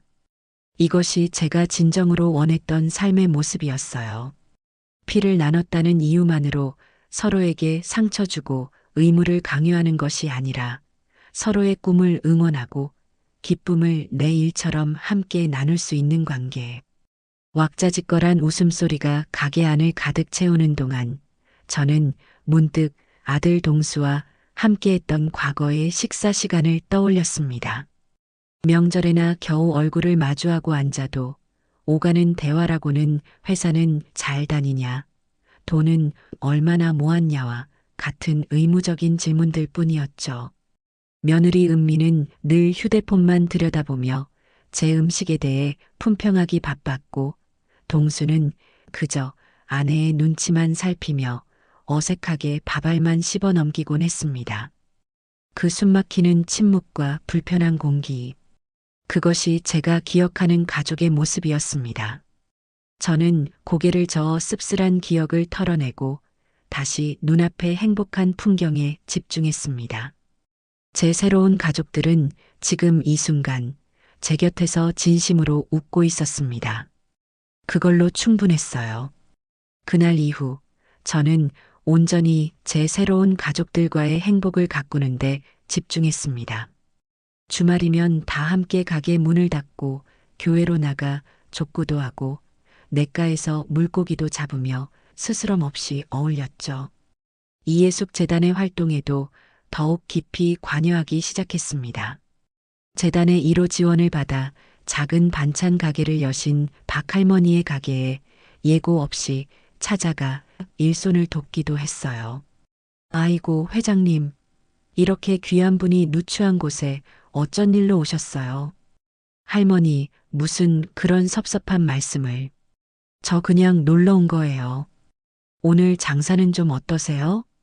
저는 박할머니와 함께 나란히 앉아 콩나물 대가리를 다듬으며 두런두런 이야기를 나누었습니다. 할머니는 제 손을 잡고 연신 고맙다고 했어요. 재단 덕분에 돈 걱정 없이 살게 된 것보다도 매일 아침 가게 문을 열고 손님들을 만나는 재미에 사는 게 즐겁다고 하셨죠. 자식들에게 집만 되던 쓸모없는 늙은이가 아니라 이제는 손주들에게 당당하게 용돈을 쥐어줄 수 있는 자랑스러운 할머니가 되었다며 아이처럼 웃으셨습니다. 저는 그 웃음 속에서 제 선택이 틀리지 않았음을 다시 한번 확인할 수 있었습니다. 그렇게 완벽한 평화가 제 삶에 스며들고 있을 무렵 예상치 못한 편지 한 통이 제게 배달되었습니다. 발신인의 이름도 주소도 없는 하얀 봉투. 무심코 봉투를 뜯어 그 안에 편지지를 펼쳤을 때 저는 숨을 멈췄습니다. 서툴지만 한자 한자 힘주어 눌러 쓴 글씨체는 잊으려야 잊을 수 없는 제 손주 하준이의 것이 분명했습니다. 사랑하는 할머니께. 그 순간 단단하게 닫아두었다고 믿었던 제 마음의 수문이 속절없이 열리는 것 같았어요. 저는 떨리는 손으로 편지를 들어 올렸습니다. 할머니, 저 하준이에요. 밤에 몰래 할머니께 편지를 써요. 이 편지가 할머니께 잘 도착할 수 있을지 모르겠어요. 그래도 꼭 한 번은 제 마음을 전하고 싶어서 용기를 냈어요. 할머니, 잘 지내고 계세요? 저는 매일 밤 할머니 꿈을 꿔요. 할머니가 제 머리를 쓰다듬어 주시는 꿈, 맛있는 국밥을 끓여주시는 꿈을요. 꿈에서 깨고 나면 너무 슬퍼서 한참을 울어요. 편지에는 아이가 겪고 있는 고통이 절절하게 담겨 있었습니다. 법정 다툼에서 패소한 이후 집안은 완전히 지옥으로 변했다고 했습니다. 아빠는 매일같이 술을 마시고 엄마에게 폭언을 퍼부었고 엄마는 모든 것이 아빠와 할머니 탓이라며 소리를 지르며 싸우는 날의 연속이라고 했죠. 하준이는 그 모든 광경을 자신의 방에서 숨죽여 지켜봐야만 했습니다. 그럴 때마다 자기가 너무 큰 죄를 지은 것 같아 가슴이 찢어진다고 했습니다. 할머니, 제가 그때 귤을 먹지 말았어야 했어요. 아니, 엄마가 할머니께 소리칠 때 제가 막아섰어야 했어요. 제가 너무 어리고 바보 같아서 할머니를 지켜드리지 못했어요. 그 벌을 지금 받고 있는 건지도 몰라요. 하지만 할머니, 저는 정말로 할머니를 원망하지 않아요. 텔레비전에 나오는 할머니 모습을 몰래 찾아볼 때마다 저는 너무 자랑스러워서 눈물이 나요. 친구들이 자기 할머니는 용돈도 많이 주시고 맛있는 것도 많이 사주신다고 자랑할 때마다 저는 입이 근질거려요. 우리 할머니는 우리나라에서 제일 유명한 회장님이라고 어려운 사람들을 돕는 천사 같은 분이라고 말하고 싶지만 그럴 수가 없어요. 할머니, 정말 죄송해요. 부모님을 대신해서 제가 무릎 꿇고 용서를 빌게요. 제발 저희를 너무 미워하지 마세요. 그리고 혹시라도 아주 작은 희망이라도 남아있다면 딱 한 번만, 아주 잠깐이라도 좋으니 할머니 얼굴을 보고 싶어요. 멀리서라도 괜찮아요. 할머니의 웃는 모습을 한 번만이라도 다시 보고 싶어요. 보고 싶어요, 할머니. 편지 곳곳이 눈물로 번져 글씨를 알아보기 힘든 부분도 있었습니다. 저는 편지를 다 읽고 그 자리에 한참을 망부석처럼 앉아 있었습니다. 가슴 속에서 뜨거운 돌덩이가 치밀어 오르는 것 같았어요. 아들 내외에 대한 분노는 이미 오래전에 사그라들었지만 그들의 어리석음이 아무 죄 없는 어린 손주에게까지 깊은 상처를 남겼다는 사실에 참을 수 없는 슬픔과 책임감을 느꼈습니다. 그래, 나는 그 아이를 외면해서는 안 된다. 어른들의 싸움에 가장 큰 피해를 입은 그 아이를 나까지 버려서는 안 된다. 저는 며칠 밤낮을 고민했습니다. 이성적으로는 만나지 않는 것이 옳다고 생각했어요. 경자의 말처럼 아들 내외가 하준이를 이용해 또다시 제게 접근할 빌미를 제공할 수도 있었으니까요. 하지만 제 마음은, 제 할머니로서의 본능은 울고 있는 손주를 외면하지 말라고 소리치고 있었습니다. 결국 저는 경자에게 이 사실을 털어놓고 의논하기로 했죠. 편지를 다 읽은 경자는 한숨을 길게 내쉬며 제 손을 꽉 잡아주었습니다. 애수가, 이건 내가 결정할 문제야.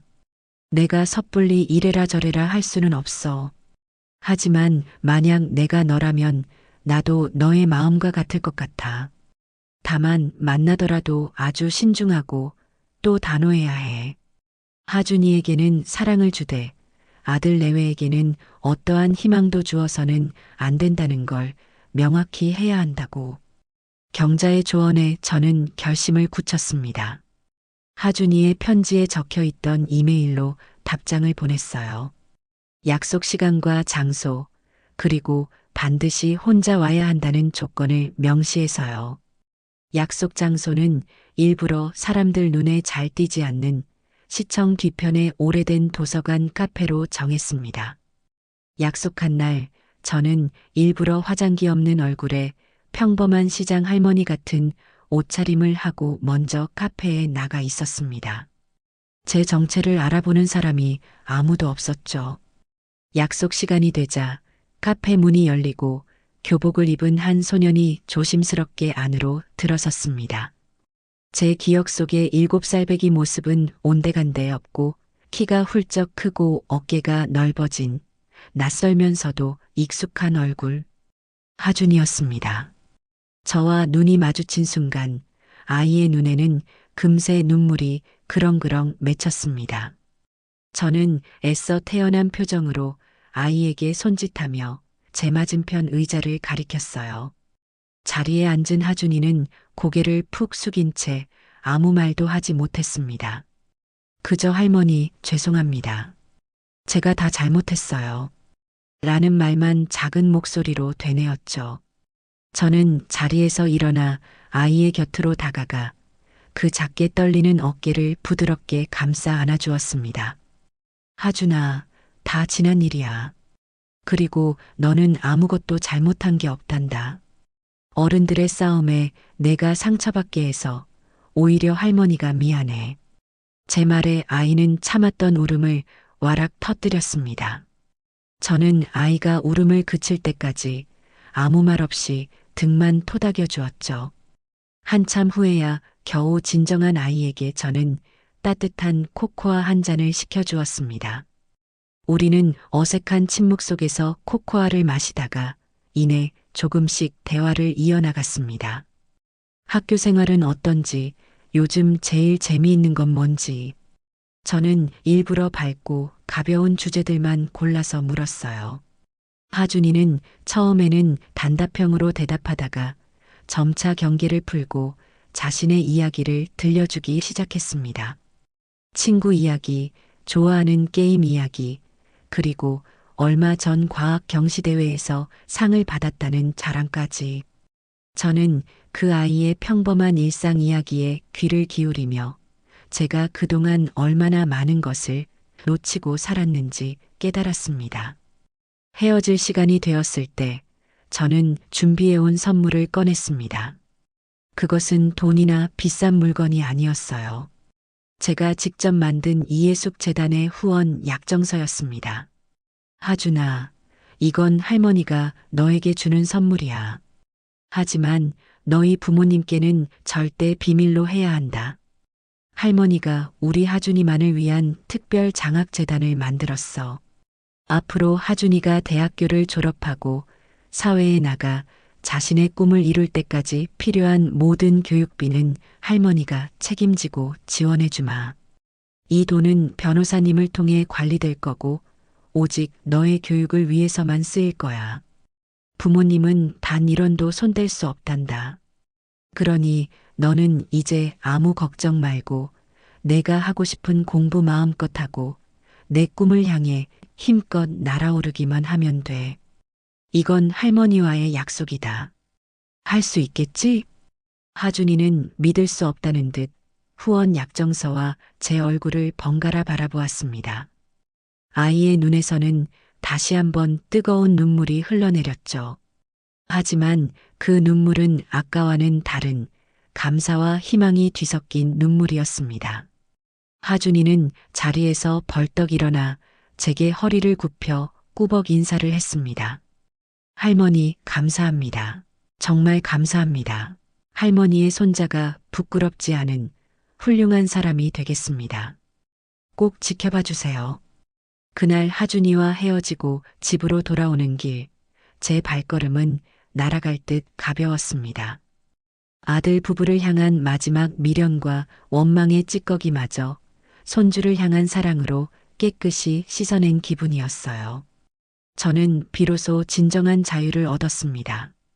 과거로부터, 상처로부터, 그리고 미움으로부터의 완전한 자유. 이제 제 인생에는 그 어떤 그늘도 남아있지 않았습니다. 완전한 마음의 평화를 얻고 나자 제 삶은 비로소 온전한 궤도에 오른 듯 했습니다. 1호점과 2호점은 연일 문전성시를 이루며 안정적인 수익을 창출했고 이예숙 재단은 사회 곳곳에 희망의 씨앗을 뿌리며 그 영향력을 넓혀가고 있었죠. 모든 것이 순조로웠습니다. 너무나도 순조로워서 오히려 가끔은 무료하다는 생각마저 들 정도였어요. 평생을 전쟁처럼 치열하게 살아온 탓인지 이 평화로운 일상이 어색하게만 느껴졌습니다.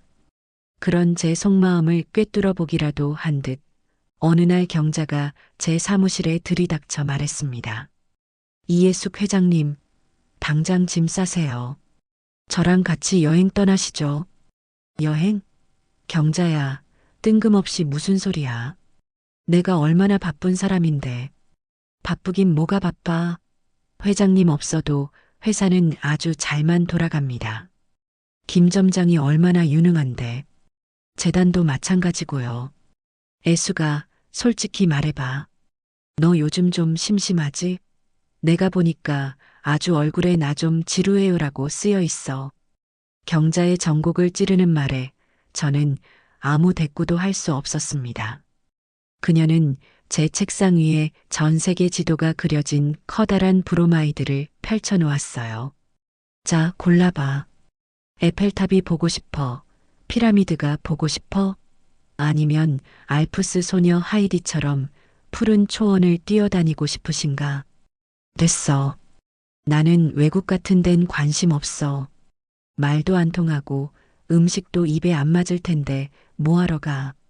제가 시큰둥하게 대답하자 경자는 제게 얼굴을 바싹 들이밀며 말했습니다. 애수가, 너는 아직도 내 자신을 너무 올가매고 있어. 나는 못해, 나는 안 되라는 생각의 감옥에 스스로를 가두고 있다고. 이제 그만하면 됐잖아. 평생을 자식 때문에, 사업 때문에 희생하며 살았는데, 이제는 오롯이 너 자신만을 위한 시간을 보낼 자격이 충분하다고. 이건 그냥 노는 게 아니야. 새로운 세상을 보고 새로운 경험을 하면서 내가 얼마나 대단하고 자유로운 사람인지 깨닫는 시간이라고. 경자의 진심 어린 설득에 제 마음속에 단단히 박혀있던 마지막 빗장이 풀리는 것을 느꼈습니다. 그래, 그녀의 말이 맞다. 나는 왜 안 된다고만 생각했을까? 나는 이제 누구의 눈치도 볼 필요 없는 자유로운 사람인데. 좋아, 경자야. 내가 그렇게까지 말한다면 한번 떠나주지. 대신 조건이 있어. 외국 말고 우리나라를 일주하는 거야. KTX 타고 버스 타고 내 두 발로 직접 걸어 다니면서 전국 팔도에 숨겨진 진짜 배기 맛들을 찾아 나서는 거지. 어때? 이 조건 받아들일 수 있겠어? 제 역제안에 경자는 눈을 반짝이며 환호성을 질렀습니다. 당연하지. 그거 정말 끝내주는 생각이다. 식도락 여행이라니. 좋아. 당장 내일부터 떠나자. 회사 일은 김 점장한테 맡기고 우리는 아무 걱정 없이 훌훌 떠나는 거야. 그렇게 저와 경자의 즉흥적인 전국 일주 여행이 시작되었습니다. 우리는 단출하게 짐을 꾸려 서울역에서 기차에 몸을 실었습니다. 첫 번째 목적지는 맛의 고장, 전라남도 목포였죠. 목포항에 도착하자마자 짭짤한 바다 내음과 함께 살아 움직이는 항구의 활기가 저희를 맞았습니다. 저희는 허름한 선술집에 들어가 갓 잡은 싱싱한 새발낙지를 통째로 씹으며 톡 쏘는 홍어 삼합의 묵은지를 곁들여 막걸리 잔을 부딪혔습니다. 캬, 바로 이 맛이야. 애수가, 행복이 뭐 별거 있니? 이렇게 좋은 친구랑 맛있는 음식 먹으면서 웃고 떠드는 게 행복이지. 경자의 말에 저도 모르게 웃음이 터져 나왔습니다. 정말 그랬어요. 회장이라는 무거운 감투를 내려놓고 그저 평범한 여행객 이해숙이 되어 맛있는 음식을 즐기는 이 순간이 너무나도 행복했습니다.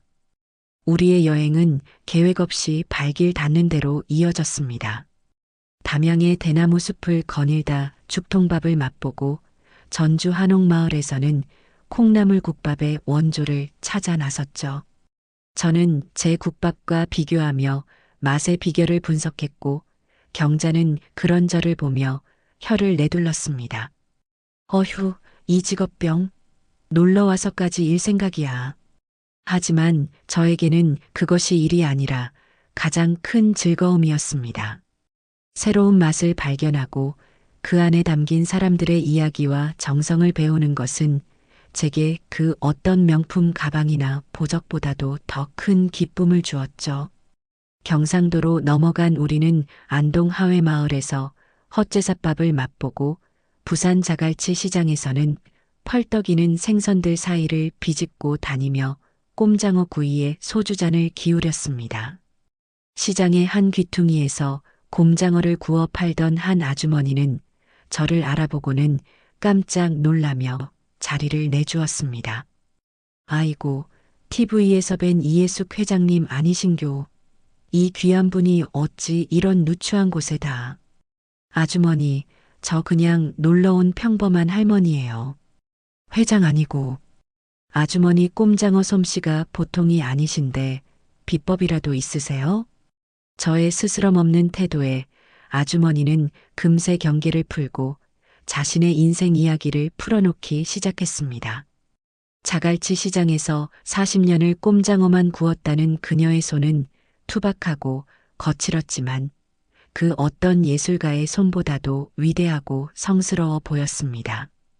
우리는 밤늦도록 아주머니와 함께 웃고 떠들며 삶의 고단함과 기쁨을 나누었습니다. 여행의 마지막 코스는 강원도였습니다. 설악산의 웅장한 풍경에 감탄하고 동해의 푸른 바다를 보며 잠시 숨을 골랐죠. 우리는 속초의 한 작은 마을에서 3대째 순두부 가게를 운영하고 있다는 젊은 청년을 우연히 만나게 되었습니다. 할아버지 때부터 내려온 전통 방식 그대로 매일 새벽 가마솥에 콩을 삶아 맷돌로 갈아두부를 만드는 곳이었죠. 그의 두부는 제가 평생 먹어본 그 어떤 두부보다도 고소하고 부드러웠습니다. 하지만 가게는 손님이 없어 파리만 날리고 있었고 청년의 얼굴에는 깊은 수심이 가득했어요. 저는 그의 뛰어난 손맛이 이대로 묻히는 것이 너무나도 안타까웠습니다. 젊은이, 음식 솜씨는 최고인데 장사가 잘 안 되는 이유가 뭐라고 생각하나? 어르신, 저도 그게 답답합니다. 맛은 누구에게도 뒤지지 않을 자신이 있는데 사람들이 찾아오지를 않네요. 가게 위치도 너무 외지고 홍보할 돈도 없고요. 이러다 할아버지 때부터 지켜온 가게 문을 제대해서 닫게 될까봐 밤에 잠도 오지 않습니다.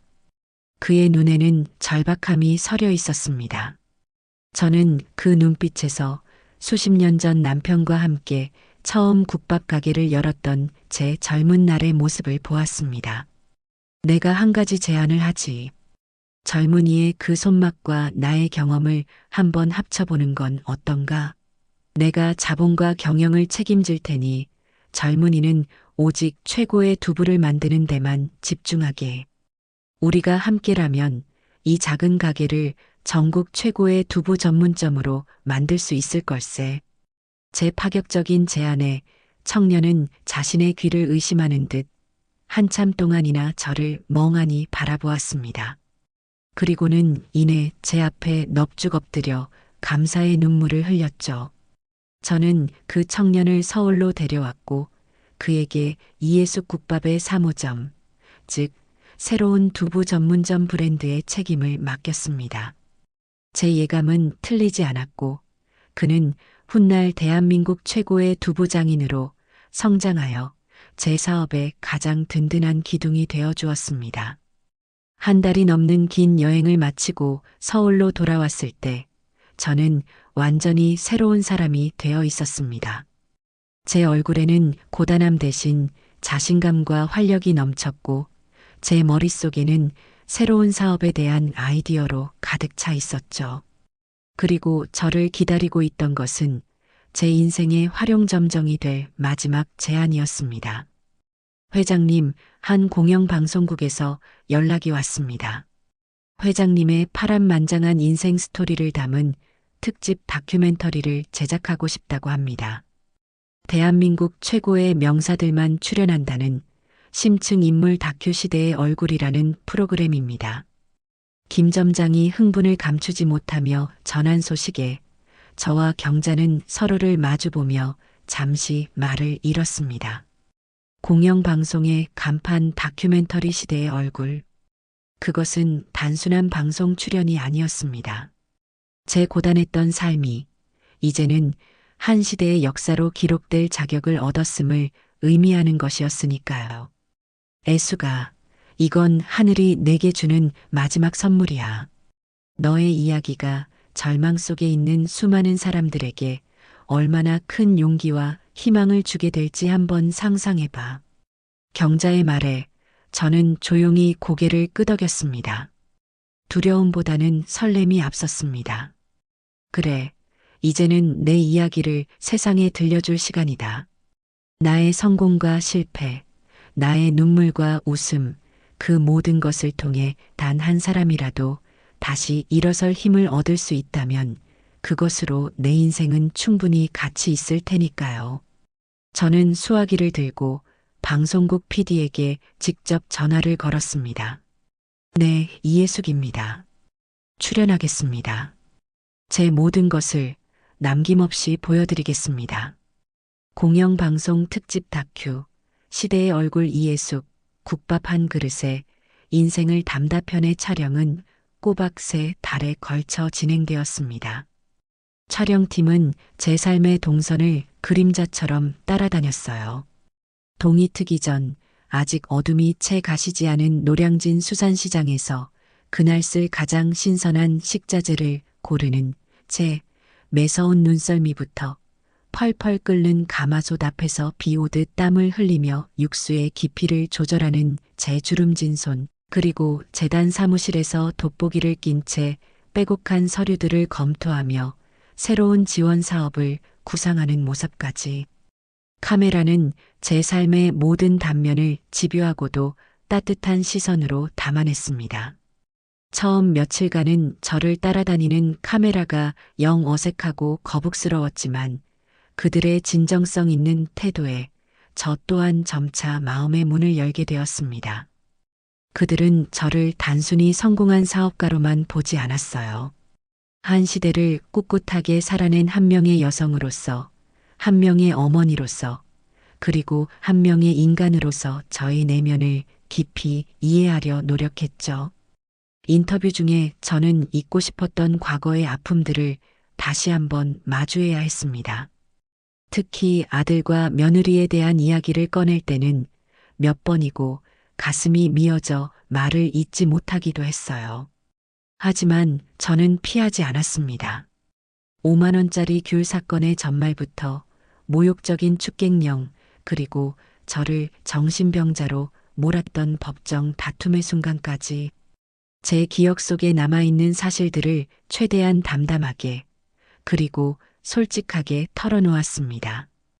그것은 여전히 아픈 상처였지만 동시에 지금의 저를 있게 한 제 삶의 엄연한 일부였으니까요. 드디어 방송날이 밝았습니다. 방송국은 다큐멘터리 방영에 이어 곧바로 생방송으로 진행되는 특별 토크쇼를 편성하는 파격적인 대우를 해주었습니다. 대한민국 최고의 MC로 손꼽히는 신동엽 씨가 진행을 맡았고, 저는 그와 마주 앉아 제 인생에 대한 이야기를 시청자들과 실시간으로 나누게 되었죠. 방송국으로 향하는 차 안에서 저는 몇 년 전 법정으로 향하던 그날을 떠올렸습니다. 그때는 분노와 결의에 찬 비장한 마음이었지만 오늘은 감사와 설렘으로 가득 찬 축제의 날이었어요. 제 곁에는 든든한 지원군들이 함께했습니다. 경자는 제 손을 꼭 잡아주며 우리 애숙이 너무 예쁘다. 가서 다 씹어먹고 와. 라며 특유의 호탕한 농담으로 긴장을 풀어주었고, 어느새 늠름한 청년으로 성장한 손주 하준이는 제 어깨를 주무르며 할머니, 떨지 마세요. 할머니가 대한민국에서 제일 멋진 분이세요. 라며 어른스럽게 저를 위로했습니다. 방송국 대기실에 들어서자 수많은 스태프들이 저를 극진하게 맞이했습니다. 최고의 메이크업 아티스트가 제 얼굴에 주름을 옅게 매만져 주었고, 유명 디자이너가 특별히 제작했다는 우아한 비단 한복을 차려입었습니다. 거울 앞에 선 제 모습이 낯설면서도 왠지 모르게 눈물이 날 것 같았어요. 평생을 시장 바닥과 주방에서 기름때 묻은 작업복만 입고 살던 제가 이렇게 아름다운 모습으로 세상의 중심에 서게 될 줄이야. 자, 이예숙 회장님, 스튜디오로 모시겠습니다. PD의 부름에 저는 깊은 숨을 한번 들이쉬고 자리에서 일어났습니다. 무대 뒤편에 서자 방청석을 가득 메운 사람들의 열기와 MC의 소개 멘트가 들려왔습니다. 한 그릇의 국밥으로 대한민국을 울리고 웃긴 시대의 어머니, 주식회사 이예숙의 이예숙 회장님을 뜨거운 박수로 맞이해 주시기 바랍니다. 조명이 저를 비추고 저는 수많은 사람들의 박수갈채를 받으며 무대 중앙으로 걸어 나갔습니다. 그리고 그 순간부터 모든 것은 마치 한 편의 꿈처럼 흘러갔습니다. 먼저 방영된 다큐멘터리는 그 자체로 한 편의 감동적인 영화였습니다. 저의 고단했던 젊은 시절과 남편과의 애틋했던 사랑, 그리고 홀로 아들을 키우며 겪어야 했던 모진 세월이 흑백 사진과 함께 흘러나오자 스튜디오는 순식간에 숙연해졌습니다. 저 또한 스크린에 비친 제 모습을 보며 잊고 있던 수많은 감정들이 파도처럼 밀려오는 것을 느꼈죠. 이어진 토크쇼에서 MC 신동엽 씨는 노련하고도 따뜻한 진행으로 제 마음을 편안하게 이끌어 주었습니다. 저는 마치 오랜 친구에게 이야기하듯 제 삶의 희로애락을 진솔하게 풀어냈습니다. 사업 초기의 어려움, 저만의 장사 철학, 그리고 재단을 운영하며 느꼈던 보람까지 제 이야기에 방청객들은 함께 웃고 함께 눈물을 흘렸습니다. 방송이 막바지에 다다랐을 때 MC는 스튜디오의 조명을 한 단계 낮추고 사뭇 진지한 목소리로 제게 마지막 질문을 던졌습니다. 회장님, 오늘 참 많은 이야기를 들었습니다. 회장님의 파란만장한 인생, 그 모든 것의 시작점이라고 할 수 있는 5만 원짜리 귤 사건이 있었습니다. 만약 지금 회장님께서 시간을 돌려 그 귤을 다시 드시게 된다면 어떤 맛이 날 것 같으십니까? 그리고 이 방송을 보고 계신 과거의 회장님처럼 절망 속에 있는 분들에게 마지막으로 해주고 싶으신 말씀이 있다면 부탁드립니다. 스튜디오의 모든 소음이 멎고 모든 시선이 오직 저의 입술에만 집중되었습니다. 저는 잠시 숨을 고르며 제 앞에 앉은 MC와 방청객들, 그리고 카메라 렌즈 너머의 수많은 시청자들을 차례로 둘러보았습니다. 그리고 제 인생을 관통하는 단 하나의 깨달음을 담아 조용히 입을 열었습니다. 아마 세상에서 가장 비싸고 또 가장 맛있는 귤이 아닐까 싶습니다. 제 예상 밖의 대답에 잠시 술렁이던 스튜디오는 이내 제 다음 말을 기다리며 다시 숨을 죽였습니다. 그 귤 한 알이 지긋지긋하게 맵고 짜기만 했던 제 지난 인생에 확실한 마침표를 찍어주고 이렇게나 달콤하고 향기로운 제2의 인생을 활짝 열어주었으니까요. 저는 그 귤을 먹고 쫓겨난 그날 처음으로 깨달았습니다. 내 인생의 주인은 남편도 자식도 아닌 바로 나 자신이라는 것을요. 그래서 저는 이 방송을 보고 계신 분들께 특히 저처럼 모든 것을 포기하고 싶을 만큼 힘든 시간을 보내고 계신 분들께 감히 말씀드리고 싶습니다. 인생은 끝날 때까지 끝난 것이 절대 아닙니다. 어쩌면 여러분의 인생을 송두리째 바꿀 기회의 귤이 바로 여러분의 눈앞에 놓여 있을지도 모릅니다. 부디 용기를 내십시오. 그리고 그 귤을 집어 드십시오. 그 맛이 설령 지독하게 쓰더라도 그 귤의 껍질을 까는 주체는 바로 여러분 자신이어야만 합니다. 그 맛을 온전히 책임지고 감당할 때 비로소 우리는 우리 인생의 진정한 주인이 될 수 있을 테니까요. 제 말이 끝나자 스튜디오는 잠시 동안 무거운 침묵에 휩싸였습니다.